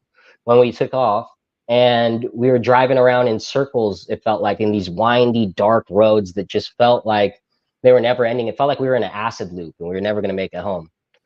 And yeah, eventually we make it home. The sun's rising, and I make it home to my kids, and it was, I knew I experienced something demonic 100% after that. I was like, this was demonic as heck. And I saw that, and then I came home, and like the day after this, I think I saw the episode that David Patrick Carey did with your mate Tom on his experience from the ayahuasca, and then I connect that, and I'm like, yeah, that was definitely demonic. And this is the same thing. And then one more point before I forget. One more point. Sorry, it was I don't want to forget the alligator. The alligator head in the fire. It connected to the icon I have back here, the ladder of divine ascent, and the serpent head being in the fire. I remember seeing that and being like, oh man, this is where I'm supposed to be. Like, this is, I don't know. It had some weird, like, kind of like divine God's providence kind of correlation for me. Maybe I'm going too far on that, but it seemed like a correlation to, like, because I jumped in that fire into the serpent's mouth. You see what I'm saying? Yeah. Like that was me taking that demonic deception to its ultimate point, like where it was leading me. That was the ultimate goal it was leading to, was the pit of fire in the serpent's mouth. Right. Mm-hmm. So yeah, that makes total sense. Yeah. Yeah, that was. I wanted to address this super chat. We got a question that came in from Kayla Carter. She asked a question, and I just want to say, everybody, smash that like for everybody who's here. And if you have any questions or comments or want to support the channel, feel free to send in a super chat on Streamlabs, Dono Chat, or YouTube. And if you're really feeling generous, gift in some memberships here on YouTube. But Kayla has a kind of a serious question for us. She says, "Hi, David. After listening to yours and Jay's podcast, I'm beginning to realize that my boyfriend's beliefs align a lot more with Theosophy/New Age, and he's really into Billy Carson. What resources can I give him to help point him towards Christ?" I'll ask for maybe your guys' help if you have some insights. Mark, maybe you have. Well, I mean, this channel right here sounds like probably one of the best places to be for insight on those kind of topics, for sure. Yeah, I would say, Kayla, yeah, if you I hate promoting my own stuff, but sure, yeah, the YouTube channel is probably that we talk a lot about that topic. Yeah. In regards to books, there's not a whole lot in Orthodoxy that's talking about psychedelics and New Age. The first thing that comes to mind is Father Seraphim Rose's Orthodoxy and the Religion of the Future. Yeah. So, Kayla, if you've thought about it, or if you can, I would, if you want a book to potentially give him or read yourself and maybe give him, you can check out Orthodoxy and the Religion of the Future. He does get into New Age and Eastern mysticism in there, as well as aliens and other beliefs of the contemporary period that lead people astray. It's hard to say if your boyfriend is into Theosophy and New Age, how to go about doing Christian apologetics to somebody. It depends on where they're at and what I mean, I'll just give a general advice, and you guys can chime in with whatever insights you want to share. Is the goal, in my experience, when talking to people that are outside where you're at and you're trying to bring them closer to you, is to find out the points of bridges that you can build to connect their worldview and the things that they already believe in or find interesting with your own. And so I've done multiple streams on New Age spirituality that maybe you could listen to those and hear ways in which panpsychism or sacred geometry and fractal mathematics, that type of stuff, can be reinterpreted as pointing towards Christ as opposed to collective consciousness or your whatever it may be. So you could check out those and find where maybe points that your boyfriend believes in, and you can try to connect those dots. But in regards to a book or something to help him, the only thing that I can think of is Orthodoxy and the Religion of the Future. Yeah, actually, I went straight to Orthodoxy and the Kingdom of Satan. I mean, it's kind of rewritten. Father Spirit and Bailey kind of rewrites the same thing. It's a little more modern. Obviously, I love Father Seraphim. You and I were just talking about nihilism, right? Yeah. And, I mean, to me, I think if you can we talked about that first chapter, when you come to Orthodoxy from a very heady standpoint, at least coming from the West, I think the deconstruction of philosophy is helpful, like being like absolute truth, relativism, and like you need to throw all that garbage out. Like you don't understand how your belief system is based on nothing, and that's kind of why I want to tell, I'm happy to tell my story. Like I lived out kind of that reincarnation, Buddhist enlightenment stuff in a psychedelic experience, and it's complete garbage. You wouldn't even want it if you could have it. I mean, it's the same thing we were talking about earlier with magic. Like, look, you're too dumb to try and force your will on the universe. Your ultimate way of navigating this space is submitting to Christ and being aligned with his will. You're going to have the best ride ultimately. Right. And hopefully, I hope, the series is kind of, like I said, hopefully based upon that. And hopefully we can maybe bring up some more topics if she, has some things in particular that we can stream about and bring other people. Mark, probably we'd glad to have you back when we want to talk about Catholicism, maybe doing some more deep dive, and certain topics where people get hung up on. And again, not necessarily coming in and debating, but being like, okay, so you're into Sola Scriptura. Like, how does this work? And it's not even, like I said, I'm not trying to hammer you and tell you how you're dumb or what. I'm like, look, we need to peel back your belief system and show you you're going to end up over here. You get over here, not a good time. Like Mark, Mark, you had honest intentions. You're like, okay, cool. I'm just trying to this blue pearl experience. I'm trying to get Exactly. closer to source. Yeah. But Yeah. sorry, you can get led in the wrong direction very quickly. Yeah. Right. I think Father Deacon Ananias had an analogy that he said that really I thought was really well put, and it was basically he like related it to wandering onto someone's land in like the South, and like you pick an apple from their tree, and they have the right to shoot you. And it's like unknowingly wandering into demonic territory. They still have demonic rights over you, whether you knew it was wrong or not. It still has the same kind of consequences. Right. And I think, yeah, definitely what David Patrick Harry was saying, what Patrick was saying about I remember you did an episode where you were talking about that, like the frequencies, how that carries over, like the Fibonacci sequence, like how all these things Right. are like pointing to the truth, pointing to the fingerprint of God, like an intelligent design, an intelligent creator over his creation. And how orthodoxy doesn't deny these things, but embraces them in their fullness and takes them to it. Orthodoxy is totally in line with all of that. Right. And And the belief in energies and all that different stuff. Yeah. Like we can put all that stuff into a new context where it makes sense. And Yeah, I'll just exactly. conclude the super chat by saying, and somebody mentioned in the live chat, I brought it up, but and Kayla, I do not know the situation, so I am not saying anything about decisions you should make. But Right. if your boyfriend is into those things and you're being drawn closer and closer towards Christ, or your life's going in a different direction, I think it's really important to have an explicit conversation about that with them. And if it's really important, let them know that potentially, don't know your context, but if you're going to have a relationship into the future and it's going to be long term, like there are certain things that are going to be really important to you. And that should, at least, whether it's difficult or not, it should put things should fall into perspective and into place, whether, whatever unfortunate or beneficial events that may occur from you just kind of stating your explicit desire. So, well, and again, we don't know where her situation's at with orthodoxy. Things change when you start going to church a lot, and ultimately it's funny because you have a lot of heady religions that are faith based only and whatnot. But the first step of faith is to walk out on the ledge. You know what I mean? And that's probably the harder part, is like, once you start going to church and you get around, and again, if you're heady people like you and like I sit around at coffee hour for an hour or two and we talk theology all day, and you can help make sense. So, this is just the internet. It's not a bad resource, but once you start getting to church, you have a priest there. Like we had a young guy come from 30 minutes away, and he started asking me about original sin and baptismal regeneration. And luckily we had Father Patrick at our church is writing a whole paper on Augustine in the original sin. So I'm like, look, dude, I can get you going, right? We are the middle grounds to get you into a community that is going to be so much more fruitful. Like the rest of this is just kind of patching, and hopefully we can just kind of be, like I said, a gateway for you to get, checked in somewhere. yeah. And yeah. Well, let's finish with some of our war stories here. Yeah. Because we're already at 2 hours and 54 minutes.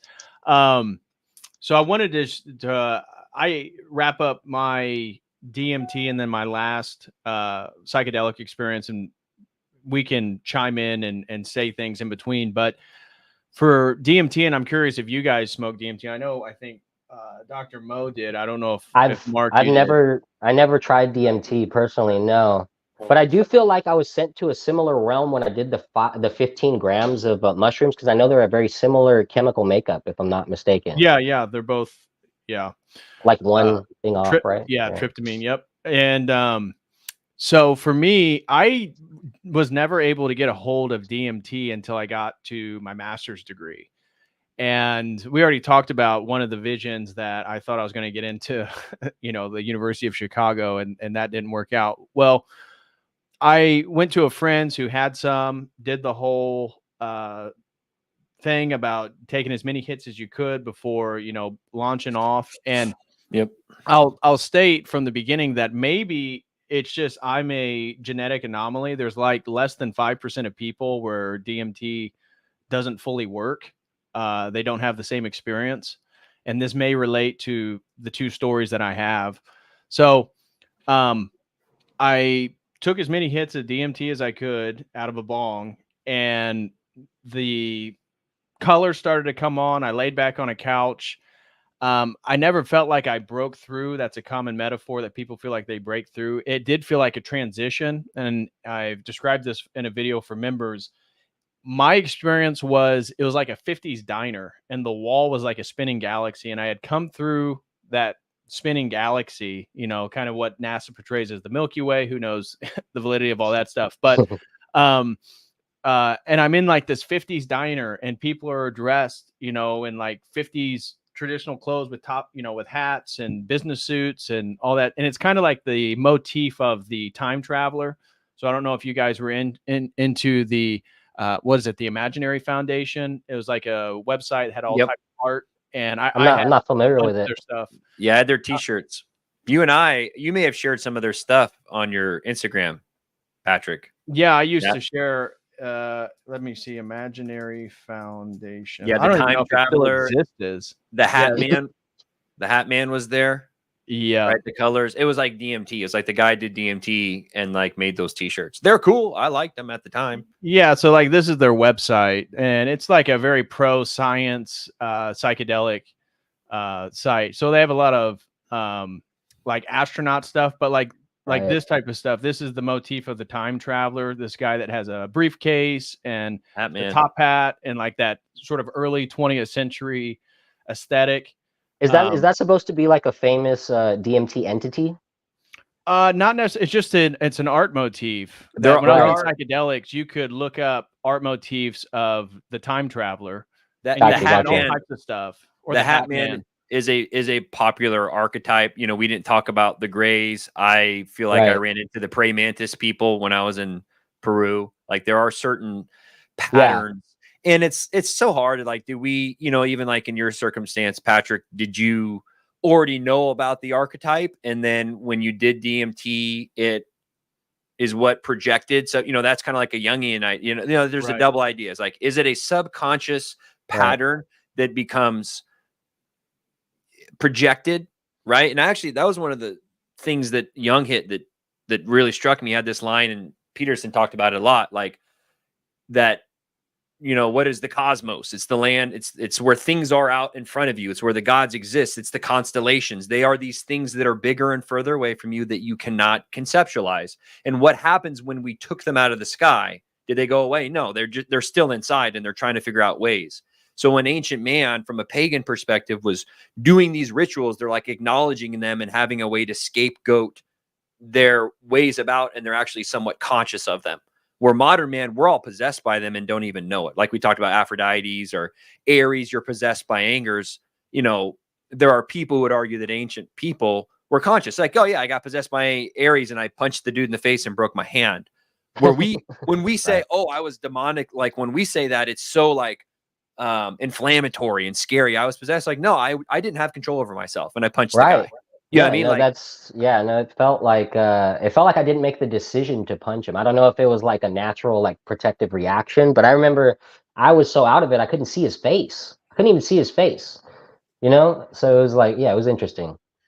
And I don't remember deciding to jump in the fire at all. I don't remember even, because I was surprised when I came back into my body, came back into consciousness. I was surprised to be on fire. Right. So yeah. So, and I had, like you mentioned, like the interior voice, both you guys kind of mentioned ulterior voices within your head. Yeah. That had happened a couple times to me, and it felt like it was an outside entity, but it wasn't anything too traumatic or devastating that like altered my worldview or changed I knew that there was risks and that sometimes you had a bad trip or sometimes, something negative would emerge. But in regards to the DMT experience, so I go through this spinning galaxy and I'm sitting in a booth. I mean, it's like the Happy Days, right? With like a 50s diner style with like red leather booths with, the chromed out little tables.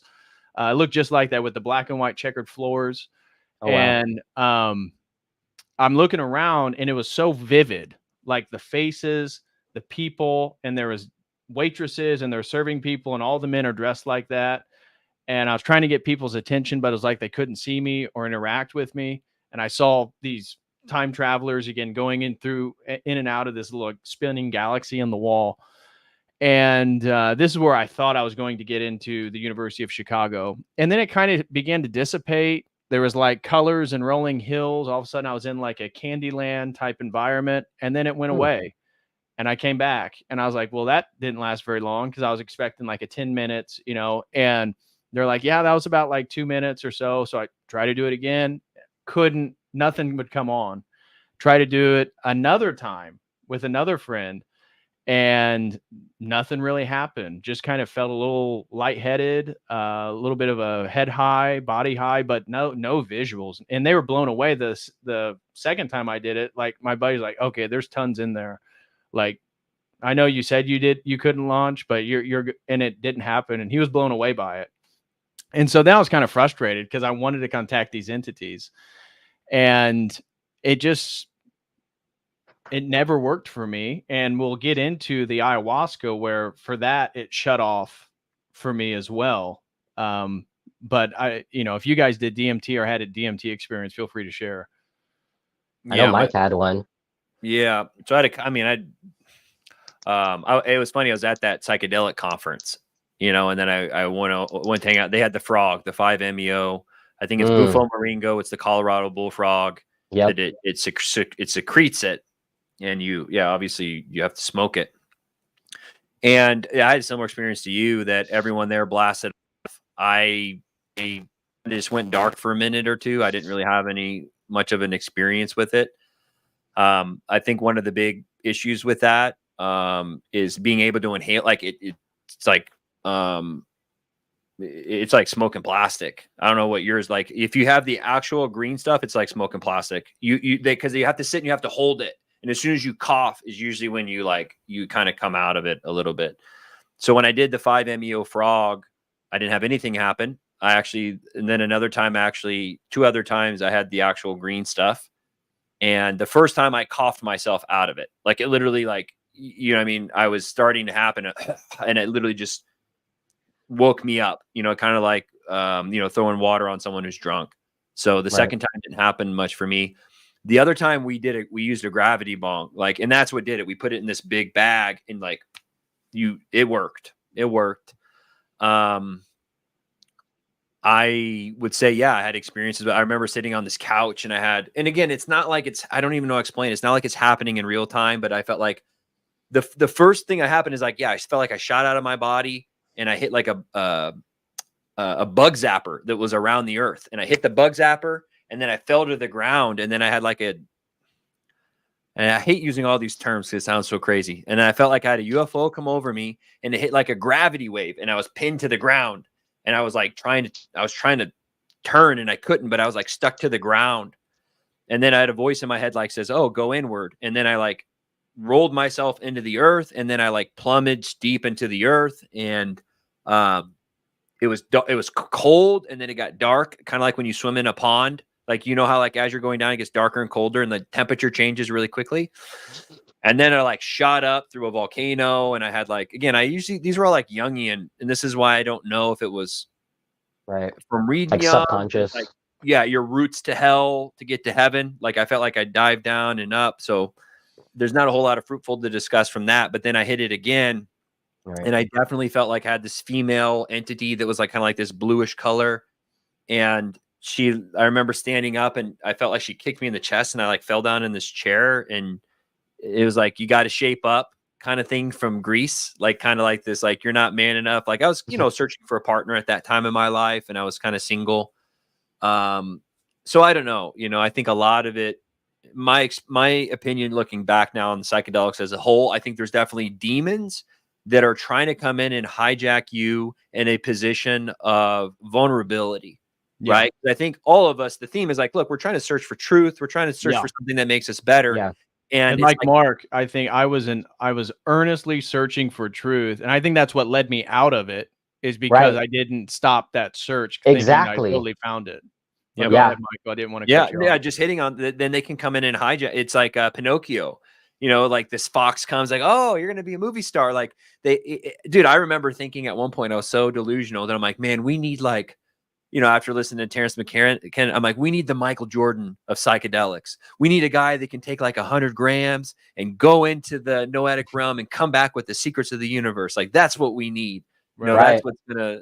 I remember I was following this one gentleman online. He was like an African guy, and he was taking like 40 grams of mushrooms or something. They were doing like these crazy high dose. It was nuts.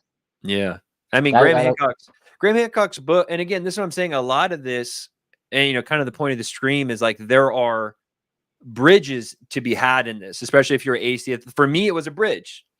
Being atheistic, agnostic, not believing in the spiritual realm. Like, look, I'm pretty sure there's a spiritual realm. I don't have it all figured out, and I'm obviously trying to humble myself at this point and taking what the Orthodox Church has to say, because I know I've went in there, I got my ass kicked. I had that before too on one of my other psychedelic trips. I felt like I was blasted into the corner of the universe, and I went into a saloon, and it was the same thing. There's like all these demons, and again, I didn't think about them as demons at the time. But it was just kind of, for lack of word, entities that were sitting at a table, and they're like stealing, like playing stud, and they're like, we don't take too nicely. You're kind of around here, boy. You lost? You one of them earthlings or whatever? And I'm like, well, I'm here to hang out. And they're like, you can't be around here. And I basically just got beat up, and they threw me out of the saloon, and I had a terrible, like, anxiety-driven trip the rest of the time. So for me, a lot of them were like, I think psychological and physical states that were that had some form of, like, I don't want to even say metaphysical, but like a dream. And you know what I mean? Like, you ever had a bad dream, you wake up sweating. Right. Like, that's how I viewed a lot of these. They were like reflections of my mental, emotional states, but I also think they could be hijacked. And I think that they were precursors to my mental, emotional state that would follow after the trip. You know what I mean? Because like when you're taking 15 grams, you're taking a ton of serotonin and dopamine, and it's going to send you in these wild directions. And so it's like, if you can get a hold of one thing while you're on that trip, I mean, that's probably one experience we can talk about. You'll ride it for hours, but then you can also ride it, and then you just like jump on another lane. Like, you'll be thinking about love, or you'll be thinking about consciousness or memory, and then and then all of a sudden, you're like, oh, now I'm over here. Now I'm over here. And I don't know about you, that was me. I had total ADHD. It was like a focus ADHD. Does that make sense? Like, you get caught, you know what I mean? And then you're like, oh, I remember this relationship. I should have done this different. And oh, wow, I remember going to Disneyland. Disneyland's cool because of this. And it kind of, and I don't know about you, but if you try and fight it, that was, I think, what ultimately led me to my bad experiences, when you start to realize this is not what I want to be focusing on. And they tell you that, like, just let go. Right? Yeah, I remember that. I remember that experience, which is the exact opposite of orthodoxy.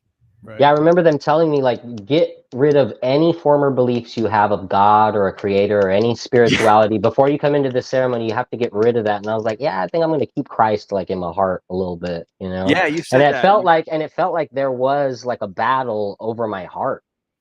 Felt like it ultimately felt like a battle over my soul, over my heart, between like the demonic, the evil one, and Christ ultimately. And it was when I remember coming back, I saw that David Patrick Harry episode with your mate Tom, and then I remember reading the Bible, just going back to the Bible and just reading like the beginning of Genesis and just the tree of knowledge of good and evil, and just being like, this is what I did. Like, I was looking to this piece of creation for forbidden knowledge. Right. You know what I'm saying? And I was going against. The Gnostics venerate Eve. Right. Exactly. And I was like, and I'm looking to this piece of creation for forbidden knowledge, and it's like, it comes back to that question. I think there was a super chat talking about like the difference between magic and Christianity. And it's like, this Christ consciousness thing, they think that Christ was just some normal human who became like a yogi or got into yogic meditation or some sort of, spiritual practice, and then attained divinity from that. That's what they think. And It's like, they think that we can all do the same thing. And it's Luciferian ultimately. And it's and it's not the way that it actually works. It leads you into demonic deception. It leads you into pre-list. It leads you into the ultimate deception, which is pride, which every other sin flows from there. Once you accept these kind of deceptions at their root, it's just a bunch. It opens you up to multiple other deceptions from there. Right. And it's like, I think it just comes down to one of the main points for me was just kind of reorienting myself in accordance to the order of creation, with the creator, Christ as God at the helm, and creation underneath that, and understanding everything in its proper place. And my place in that as a piece of creation. Right. We had a super chat come in by Lucas Gage, throws in $10. Thank you very much, brother. Really appreciate that. He said, did DMT once saw two Hindu gods. Shiva destroyed my body. Ganesha showed a golden triangle replicating to make the universe. When asked to see God, I saw a room of infinite eyes. Later learned Alex Gray painted what I saw. Love the Tao Te Ching, Alan Watts, Stoicism. My issue with the Trinity, if God is infinite, the Trinity limits him to three persons in one, when an infinite God would be all persons in one. No? Thanks, guys. No. So that actually doesn't logically follow. And in fact, only so that you have to find, the ontological category of God, first of all. And so we would say the Trinity is the only one that is actually true plurality, because it's full divine personhood, three persons. I mean, even when you start getting into Hindu gods and their, million so deities, they do not claim to be the full incarnation of God and fully human, in hypostatic union of two natures. So the claim of the ontology of the deity is different. And we argue the Trinity is that there's three persons, one divine essence, and three is the first number of plurality. So any number beyond three is actually just redundant. And so that's why the Trinity and the triangle, you talk about Ganesha showing you a triangle of the universe. Why is the triangle the structure of the universe? Why is the triangle the strongest shape in nature, or the strongest shape that we can create? And it has to do with, I would argue, the foundation of the Holy Trinity as God. So I would disagree that the Trinity limits God. Monotheism, the question is, there has to be an ultimate monotheistic transcendent creator. The question is then which creator? And then if you choose a deity like Allah, you could say, well, if God is God and he can do everything, can he be plurality? Can he be multiple? And we would say, well, the Trinity it's both unity and plurality in one. So we would argue that it's a more complete and coherent concept of the Godhead than a single monotheistic deity and of a nature of Allah. Now, we believe we are monotheistic because it's one divine nature. We only worship one God, but it's three persons. So that would be my response, but I appreciate the $10 super chat. Thank you very much, Lucas Gage, and God bless you and yours. And not to discern too much, it's confusing. Like a lot of people, when they talk about God, especially in the New Age, right? They're confusing creation, right? Like, well, if God is just this thing, it means it's not these other things, right? So when you're saying ontologically, you're saying we're viewing God as a different category than other people. Is that a fair? Right. And I'm saying that's an honest thing that people do in the New Age, right? Well, this rock is God. It's like, it's a creation, right? It's the difference between or when they refer to God as the universe. Right. Yeah. God, like they like doing that a lot. Category error. And logic is a category error, because if God by definition could not have no beginning point, because then that necessitates an infinite redundant loop of causation. So it has to end somewhere. This is the unmoved mover of Aristotle. So, okay, now there's a single unmoved mover. Now the question is which God? And so you can conceive it as a universal consciousness, panpsychism, monotheism, a deist God that creates something but doesn't interact with it. It sets it in motion like a clock. These are all different understandings. Orthodoxy, we believe in a panentheistic. So God can work inside his creation, but God is transcendent and distinct from the creation. Exactly. And that was well put. So that would if we're going to use those frames work, we would argue that our worldview is more it's a monotheistic panentheism of a divine Holy Trinity. And we would argue, if we're going to use logical categories, that within we as Orthodox Christians cover all bases. That would be our apologetic from that standpoint. And that's where we get into the collapsing of dialectics, because we cover all bases. There's no one opposition that's competing. Yeah, and that's the tough, and you see that really kind of in the New Age. And And I don't know, I guess maybe I didn't go down enough pagan rabbit holes, but there always seems like there's, you say like, okay, this god is in charge, but then, oh, there's the ice giants behind that. And then there's the creation behind that. And then there's an end. Like you're saying, there's an infinite loop. There's no way to have a starting point.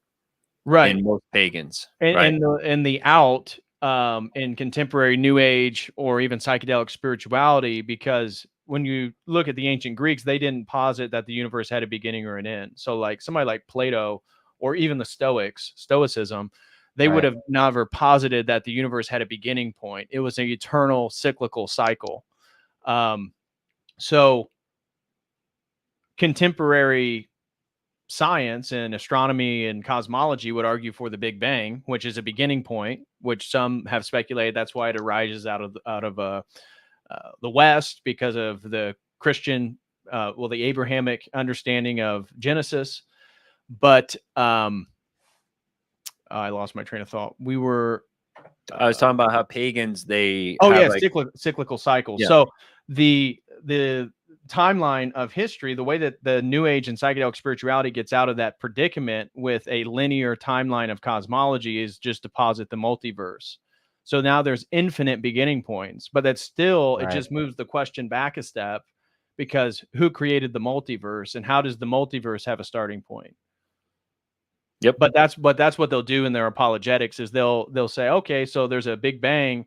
Well, it's still a cyclical timeline, and therefore there's multiple Big Bangs and there's multiple universes, and therefore all possibilities can actually exist right now.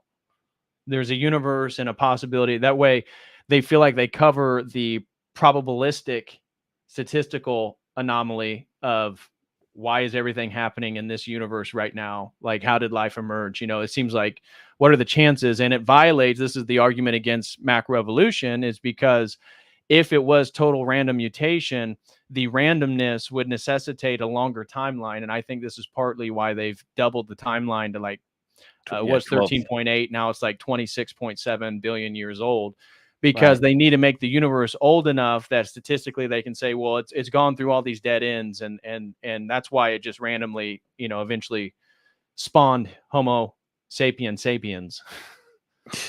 Right. Yeah, a lot of these numbers they use, like how many billions of years, a lot of it just seems like so audacious that it almost puts you in a state of awe to just like receive it. I don't know if that makes sense, but it's like it seems like there's some sort of tactic to that where they just kind of, it's like such a big number that people just go, wow, and then they just kind of, they're open to, in that state of awe, to just accepting any nonsense that's kind of thrown at them. Right. So I wanted to get into my last psychedelic experience and talk a little bit about that. I'm listening. I'm going to the bathroom. Yeah. And then you guys can chime in and whatnot about sort of maybe your last psychedelic experiences or the bridges out of psychedelic spirituality into orthodoxy and that life change. For sure. And so for me, and I was kind of hinting on this in the last stream, which was real focused on our journeys, is at one point in my PhD, this was after taking a PhD course on the history and theology of Eastern Orthodoxy, and took that in as a non-believer, really, really took, again, Logos theology or patristic theology of the incarnation of the Logos seriously. I thought, wow, if I was going to choose a religion, it was going to be that one. And later that summer, I remember I took another mushroom experience, and I was searching for the machine elves. Right, I had done DMT, it hadn't worked. I had a lot of Satori experiences and illuminated what I perceived as illuminated insight, spiritual insight throughout my journey. Right. And listening to McKenna talking about his conversations with the mushroom, I wanted to get into that state. So I did everything to prepare for another session. I had done multiple amounts or trips on mushrooms and very high doses. And this one was somewhere between 8 and 9 grams. So very significant amount of psilocybin mushrooms. And I turned all the lights out, did everything, put a blanket over my eyes, put earplugs in, and just laid on the floor waiting for the mushrooms to kick in, and then calling for the mushroom, the voice, to emerge so I could have a conversation with it. And got, really high, and it never came. The voice never came. I kept waiting for it. I remember I laid on that floor for probably like 2, maybe 3 hours, waiting for it, and it just never came. A lot of pretty visuals, tracers, you know, beautiful colors and geometric structures that I saw. But I remember coming down from that, and that was the first time where I was really disappointed with this whole psychedelic journey that I was on. Because I was probably 29 years old. I had created Fractal Universe in 2015. This is three years after that. And I was thinking, so I've been doing all these substances since I was, 22. Never contacted this thing that's supposed to be the sine qua non of the psychedelic experience. And I just took 8 to 9 grams, did everything I was supposed to do, did it on an empty stomach too. So I didn't have food. Dang. It never came on. And I remember coming down, it's like, well, am I just supposed to take these things the rest of my life? Am I supposed to, again, I was posting all this content of Terrence McKenna on that old YouTube channel. It's like hearing all these stories about contacting the self-transforming machine elves and conversations with the mushrooms and aliens. And it's like, I'm not getting any of that. So I produce all this content, I make money, I do the substances, and yet for some reason I'm not being given this secret. Maybe it's not real, or maybe it's not for me. I was really frustrated with what was going on. And so I remember that was my first disillusionment. Like, gosh, these psychedelics, it's like, it feels redundant. It's like, I'm not getting to the place that I want to get to. And I mentioned last time, the next trip I did was taking LSD, and it was more of not trying to contact anything. It was more just for fun. And that's when I had the illuminating insight that all these presuppositions, because my worldview was falling apart, because at this point we're going into the fall semester in 2018. And because of the course on orthodoxy, I saw that my worldview, when looking on how you justify things, and then that summer I saw a few Jay Dyer videos on like justification and all this other stuff, and I'm like, man, I don't think my worldview can really hold up. And that's when I took LSD, and then everything like cymatics and sacred geometry and fractal mathematics, Fibonacci, the power of language and speaking the word and truth, all these things then connected, but regarding everything I had learned 6 months earlier regarding orthodoxy. And so it's like the orthodox paradigm, which I was just educated in, filled and recontextualized all these things that I was really enamored by spiritually. And so then it was like, okay, now it's like, I was kind of, again, not really into the psychedelics. And I was like, got the message. I remember that night was the first night I began to pray before I went to bed. And it was really a domino effect of that point that eventually brought me into the Orthodox Church. But that semester, I had taken a course on neuroscience in person, and like mind and brain. And John Searle, the great analytic philosopher who was outed at Berkeley, was one of the guest lecturers for the course. And he was fired as a tenured professor for asking a woman out on a date, and that was considered sexual harassment. And this is 2018, so Trump's president, everything that we already see now is underway. And it's like, oh my gosh, so if he can get fired, and how he's having to give guest lectures for like the religious students because he can't work at the UCB, well, anybody can be fired. And that really like shook this dream of being a professor with my briefcase, telling my students when my office hours are, and, writing books and articles and giving lectures. And at the same time, I was totally falling out of love with my YouTube channel that was promoting psychedelics, which was my only source of income outside student loans and a scholarship I received. So I saw my world kind of falling apart, broke up with the girlfriend that I had at the time because I was getting more interested in orthodoxy, and she was Ukrainian. She was culturally Orthodox. She went on Pascha and Christmas, but she thought it was weird that I was getting so serious about like orthodoxy. Even though I was not Orthodox, I began attending services totally as an outsider, wasn't a catechumen, you could characterize my spirituality at that point as like a Protestant who liked Orthodox theology. Right. And I basically was just taking Orthodox theology, incorporating it into like a Protestant reading of scripture. So it's like, this is my Christianity. Right. And, and I kind of had a lot of questions about my life. So after that fall semester, now we're getting into the spring semester, a lot of serious questions about my life. Didn't know what exactly I was going to do. And then I was talking with Michael, and he's like, "Hey man, I know a shaman, and there's an ayahuasca ceremony out in Joshua Tree. Do you want to go?" And I was like, "Man, I was kind of not really into the whole psychedelic stuff, but I was like, I'd like to do that. I want to do that. I need some answers for my life and what I'm going to do." And so I actually still have the little notebook from that first night. So this so that ceremony, we were supposed to bring a notebook to write down our intentions and like our trips and reflect on it. And this is what I wrote before my session. And this was like the thing that was on my heart. It is my intention to figure out how/what I'm supposed to do with my purpose. How do I make a living? Which direction should I move in? Lord, I just ask to be guided tonight so I can better see what it is I'm supposed to do with my life. I want to work. I want to build my career. I want to have a good life, and I want to have a family in your glory. Thank you for all my blessings. And so that's what I wrote down at the ceremony before. It's like you have like an hour or so. Everybody's now getting there, and you relax and get into comfortable clothes and write your intentions and meditate before the ceremony starts. And that's what I wrote down. And I was there because I didn't see a future as being a university professor. I'm in this PhD program. I don't like the YouTube channel I have. I want to do something different. My whole life is kind of moving in a different direction than that which everything was geared towards. And I went into the session, took the ayahuasca. Michael was there. He was over on the right side. I was between two women.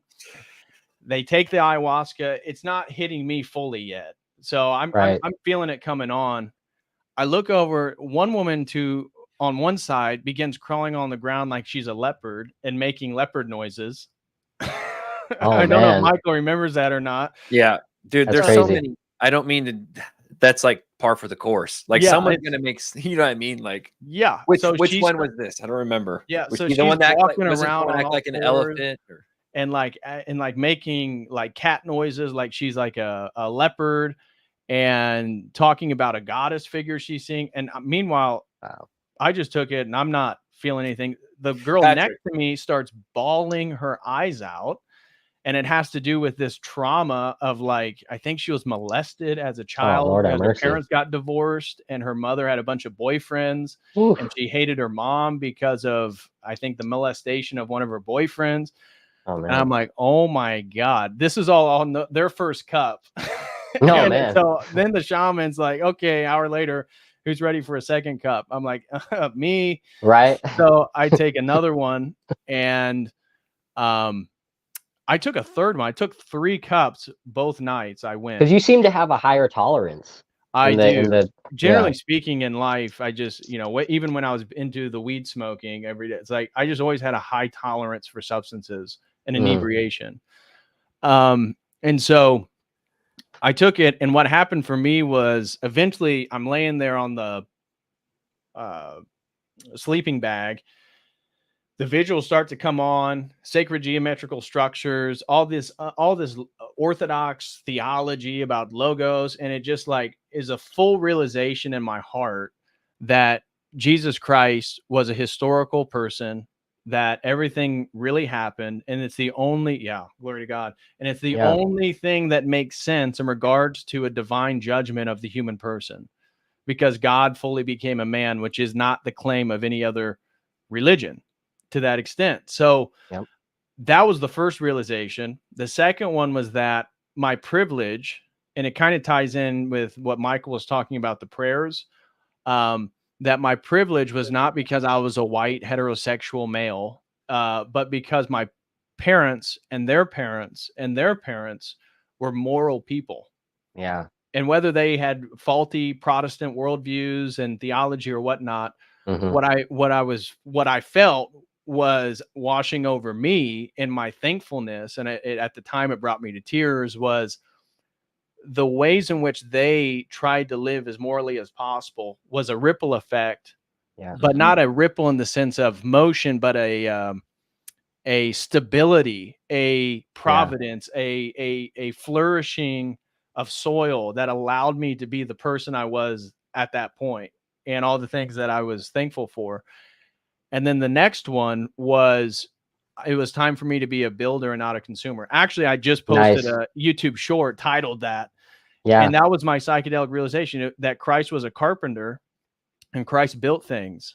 And that is the role. That was the next role of my life, is to stop consuming drugs, consuming McKenna's ideas and Alan Watts's ideas and all these other people's ideas, and then regurgitating them or amalgamating them all together to have, this is my worldview, these are my thoughts. And really, it's just, I'm taking other people's thoughts and recasting them as my own.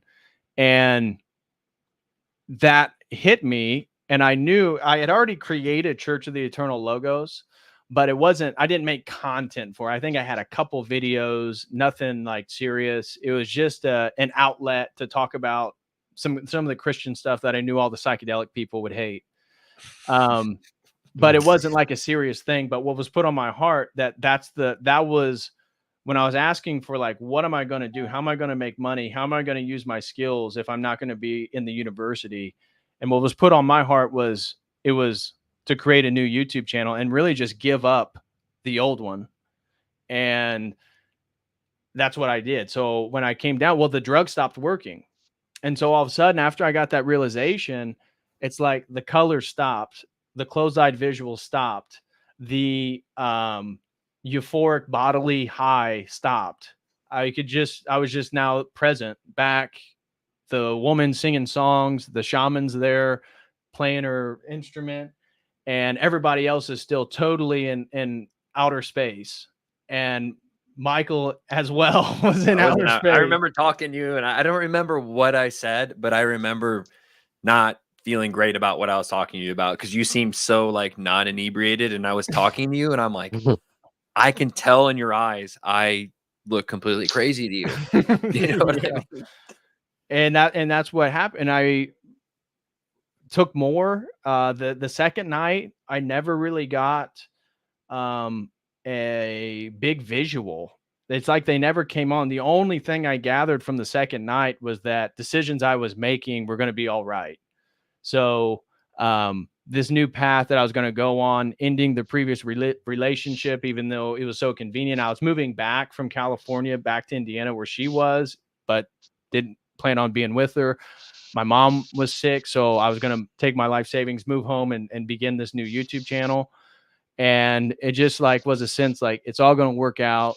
Don't need to worry about it. But I didn't. It's like the drugs didn't fully work. So that was my experience. I had like a euphoric ayahuasca experience for what it felt for was about 20 minutes. And I had these downloads, and then it shut off and it never came back. And that was kind of my sign that that stage of my life was over. I've never taken high dose psychedelics again. Never, I mentioned with your mate Tom, it's like, yeah, there's points where on a, beautiful summer evening when the breeze is right and the perfect sky, and you're like, oh man, tripping on acid right now with that sunset would look amazing. But I really have no desire for psychedelics. And therefore, this YouTube channel is really my journey from that point. So if you go back to the oldest videos, is from me having those realizations and now trying to, like Mark said, explain myself of why I left all that stuff and I'm doing this new thing. And I remember Michael, when I told him that I was going to just stop posting on my old YouTube channel, he was like, well, if you're going to do that, then sell it or do something. Like, you have almost, at that point, I had almost 100,000 subs. And I didn't sell it. I still have it. It's now like 72,000 or 75 or something like that. But I'm dual streaming over there so people can see it. But it's just not this. and I've hit all the Terrence McKenna, all the psychedelic stuff, but that's been my journey. So this YouTube channel has been my attempt to express myself to anybody who listens of why I believe what I believe now, as opposed to so much. So a lot of the early stuff was me taking a topic that I believed in and then repackaging it as how I understand it now as Orthodox. And that was probably the first full year of this YouTube channel, was just doing that. That's Glory to awesome. God, man. It was, yeah, I remember you're like, I'm gonna get rid of it. I'm like, well, you could repurpose it. You're like, well, then I feel bad if I sell it to someone, because you can sell, like, especially if you had a faceless, right? Yeah. If you don't know, that's like a thing. Like, people, I talked to someone about investing in it. Like, you can invest in faceless YouTube channels, and they'll do like NASCAR, like, these are the top 10 NASCAR drivers. And it's like, faceless is it's a lot easier to sell that versus like, who's Joe Rogan? Yeah. Joe Rogan's not going to sell his podcast to anyone, because no one's going to be able to take it over. So, right. Yeah, no, I remember being a little shocked. I mean, I kind of saw where you were at. I've been through some, I wasn't as far as you. You were kind of like, nah, dude, I can't, like, and that's, I think most people, once you buy into Orthodoxy, it's not even like I commend you for the sacrifice, but it's like, it's not even a sacrifice. Like, you just can't do it anymore. You know what I mean? It's kind of like, well, I gave up psychedelics. Like, no, I don't even want to do them. Right. Yeah, I mean, there's a difference between, and I think that's one of the big shifts when you're Orthodox. Like, the point isn't to not sin. The point is to, like, not want to sin. You know what I mean? The point is to become more holy. And then that's not who I am anymore. Right. Not to saying that I still won't be tempted. And I've done a lot of things in my past that definitely predispose me to falling in the same way.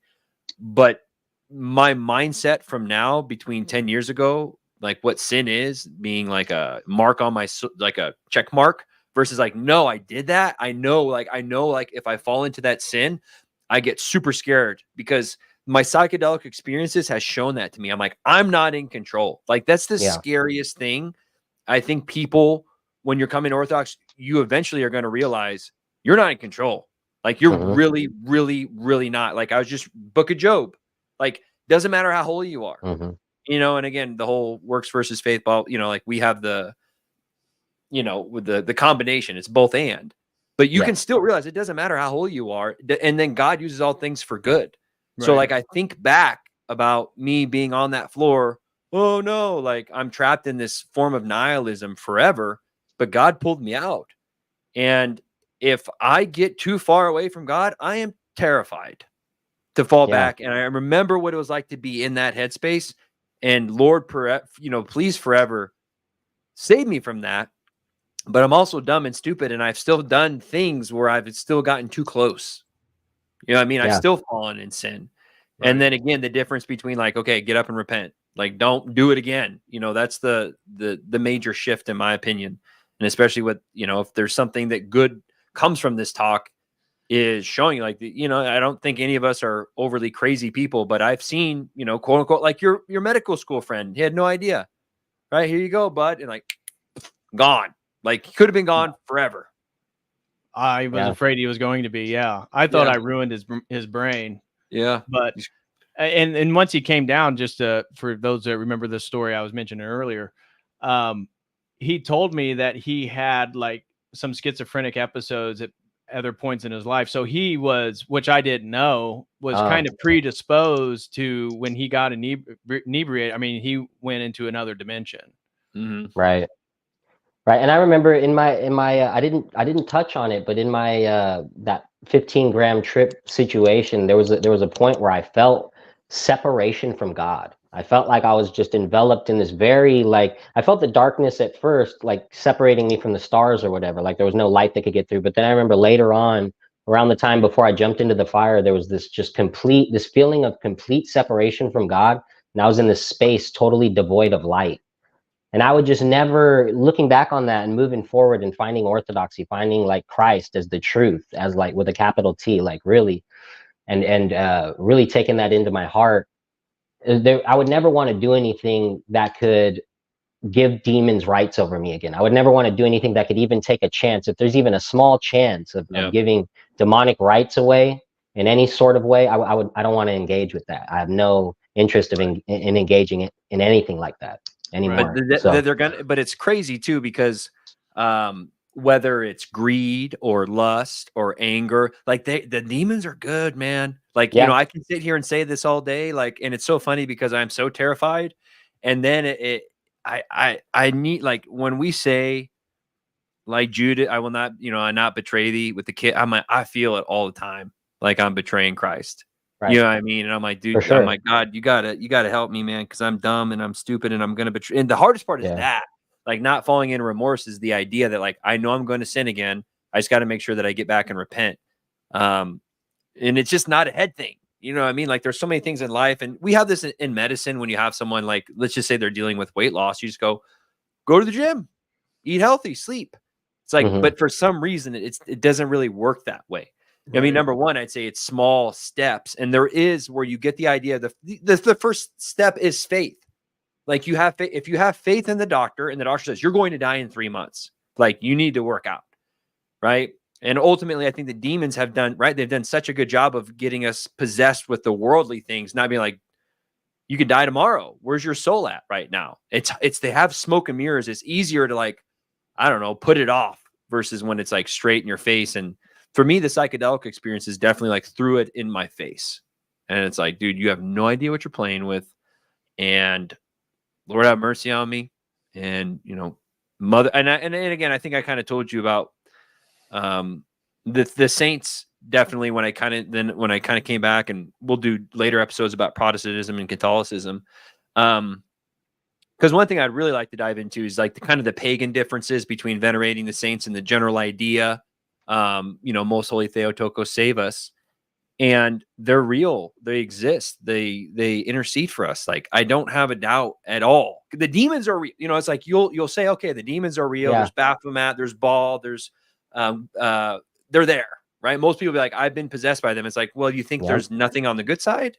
Exactly. Like, and it's like, yeah, obviously they're through Christ, right? That's why they are who they are ultimately. And they intercede for us in this life and in every life. And Patrick, when you were talking about, like, your family and the grace that you got from them, and these quotes just hit you so hard. Then Saint Seraphim, like, acquire the Holy Spirit, thousands around you would be saved, right? Like, there's nothing more true than that. Like, when I started coming in Orthodoxy and I look at what the saints say, I'm like, and it's just said so perfectly compared to some kind of new age wooey ways of saying it. It's like, no, that makes sense. Like, your parents saved, like, my parents saved me for sure. Like, and you want to talk about intercession. It's like that. What is that then?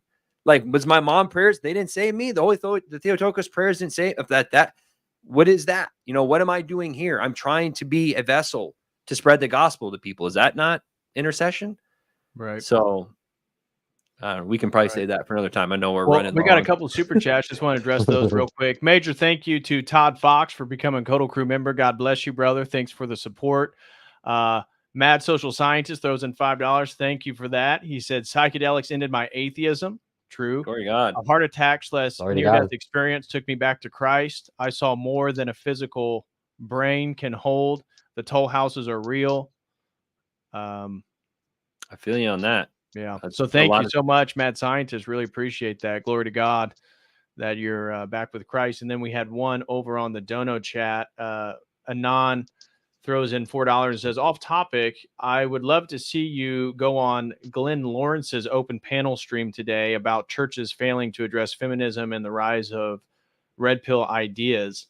If you have time, I think you have a great insight on the topic. Cheers, DPH. Well, thank you very much, Anon Super Chatter. And Lucas Gage throws in another $5. Thank you very much, Lucas. He said, I like panentheism. I think everything's in God's mind. Creation is a dream. Bernardo Castrop says reality is mental. We are altars, other minds within God's. The physical world is what mental processes look like from our point of view. Thoughts? I think that if you believe that the entire world is mental, then you're going to have real big problems philosophically to ground a lot of your probably presuppositions and worldviews, generally speaking. So if the physical world is a mental process, that calls into question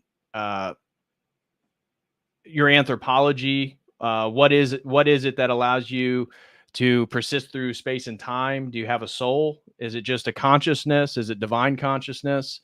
I've done a few streams on panpsychism, comparing that with logos theology, but how you view what a person is going to be huge on how you understand God's relationship to creation and people. So I don't think that, mental processes and the imagination, again, from an Orthodox perspective, that's actually the battleground. So, but those are all good things. I think I chatted with you. I think, tackled those questions a lot more than me. Like at the end of, kind of the psychedelics, my journey, I kind of look at Catholicism. I'm like, this is wonky. I go over to Protestantism, come back. And then when I found Orthodoxy, I kind of went back and I saw some of the more Gnostic stuff, some of the more, early church heresies. Like I kind of just took the church at face value. I didn't, Mark, I know you had issues with some of the Coptics, right? When you first came, like natures versus wills and all that. Yeah, definitely. But I definitely, Patrick, at some point, I think you dove into that, and I would love to discuss bridges, like you're saying, between Gnosticism and kind of the early church at that point. Yeah, I mean that's right. I can't even say it. Nag Hammadi. Yeah, and the sea scrolls and stuff. I think that would be at least helpful on my end, because I still see those things, and to be honest, because I don't have the Orthodox Hieronymous on them, I'm afraid to even look at them. Because, I can be like, the Gospel of Thomas, holy cow, he went to India. No. Like you see that. And now that I have Orthodoxy, I almost try and always root myself in Orthodoxy first and then explore another topic. Yeah. Because Patrick, we talked about this last time. People are like, oh, Patrick, this is just another phase. You found another way of life. It's like, no, right. Like I literally look at everything else now from this worldview, because it's the only way you can make sense of all these things. Yeah. Right. I mean, like after, like the way Patrick talks about it, like the Orthodoxy, like Christ is at the bottom of every rabbit hole. I mean, all of us, from hearing from your guys' experiences, I've been down just about every other path you can go down. I mean, there's not many options left. Like if Orthodoxy isn't the truth, like, and I know it is, like there's no other way. It's either Orthodoxy or death, Right. Like literally. We're getting ready to approach 4 hours. Do you guys have concluding remarks or anything you want to share before we wrap this up? No, FDA's in the chat. I gave a big shout out to Joseph. If you guys, maybe we get Joseph and Mark back on. Joseph has a big background in the Catholic Church. Okay. So Luigi stopped by for a little bit. Shout out to him. He's been doing some debates over right when he just on the Crucible against we got to pray for our that boy. redeemed Zoomer debate, right? Yeah, I think that was the night before the first episode of this. Yeah, we'll see if we can't get redeemed on the ortho. That's what we're supposed to be doing, right?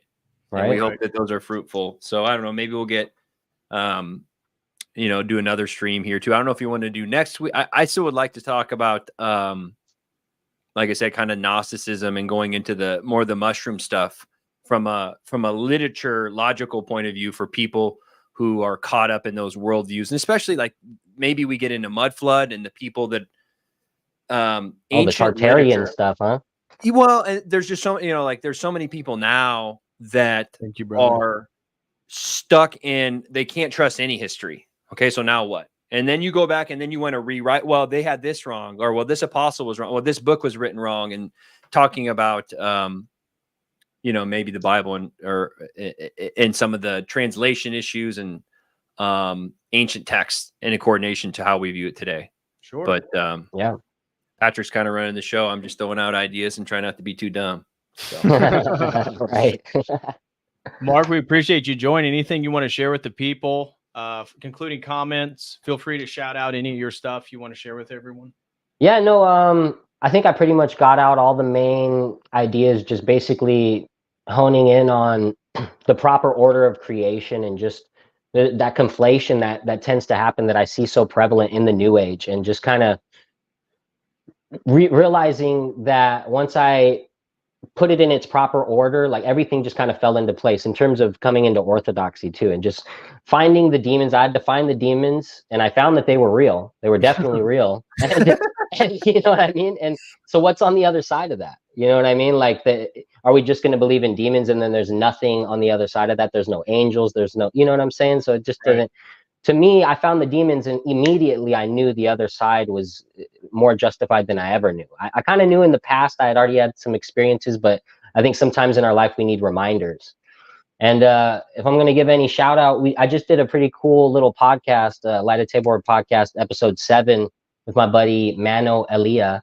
And he's a cradle Greek Orthodox. He was born into a Greek Orthodox family, ended up falling away into Hermeticism. And we kind of detail his journey. He comes on and details his journey, falling into Hermeticism, New Age deception, and then navigating his way back to Holy Orthodoxy. So it's a really good talk, probably my best episode yet.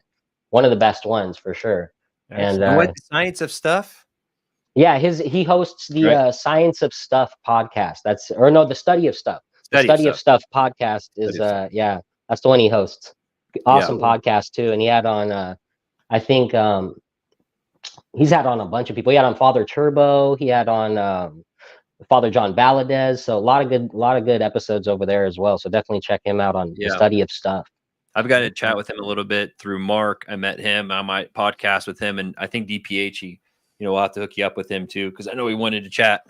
Everyone wants to chat with DPH, man.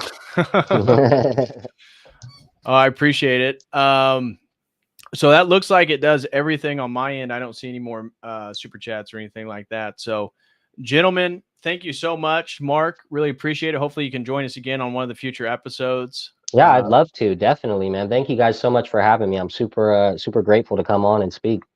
Of course. Well, we appreciate having you. And Dr. Mo, we will tentatively be back next Saturday unless something pops up, but we still have a few more installments of this series. So hope to see you guys in the future episodes. I got one more request. Let's see. What's that? All this mention came to the same parish, doctor. I have a baptism today. So if you can all please pray for James. I have a baptism this afternoon. So excellent. Well, most definitely. God for that. Glory to God. What was I getting ready to say? I lost my train of thought. I had a quick thought, but it must not have been that important. I'll be back Monday or Tuesday, potentially with Father Moses. We'll be talking about some of his recent videos on neoteny, failure to mature for men and women. We don't have a day or time set. I need to text him back, but he's too busy lifting like 10 million pounds. Yeah, right.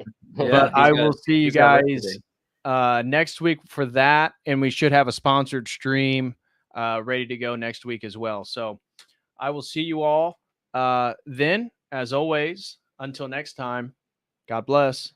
God bless, guys.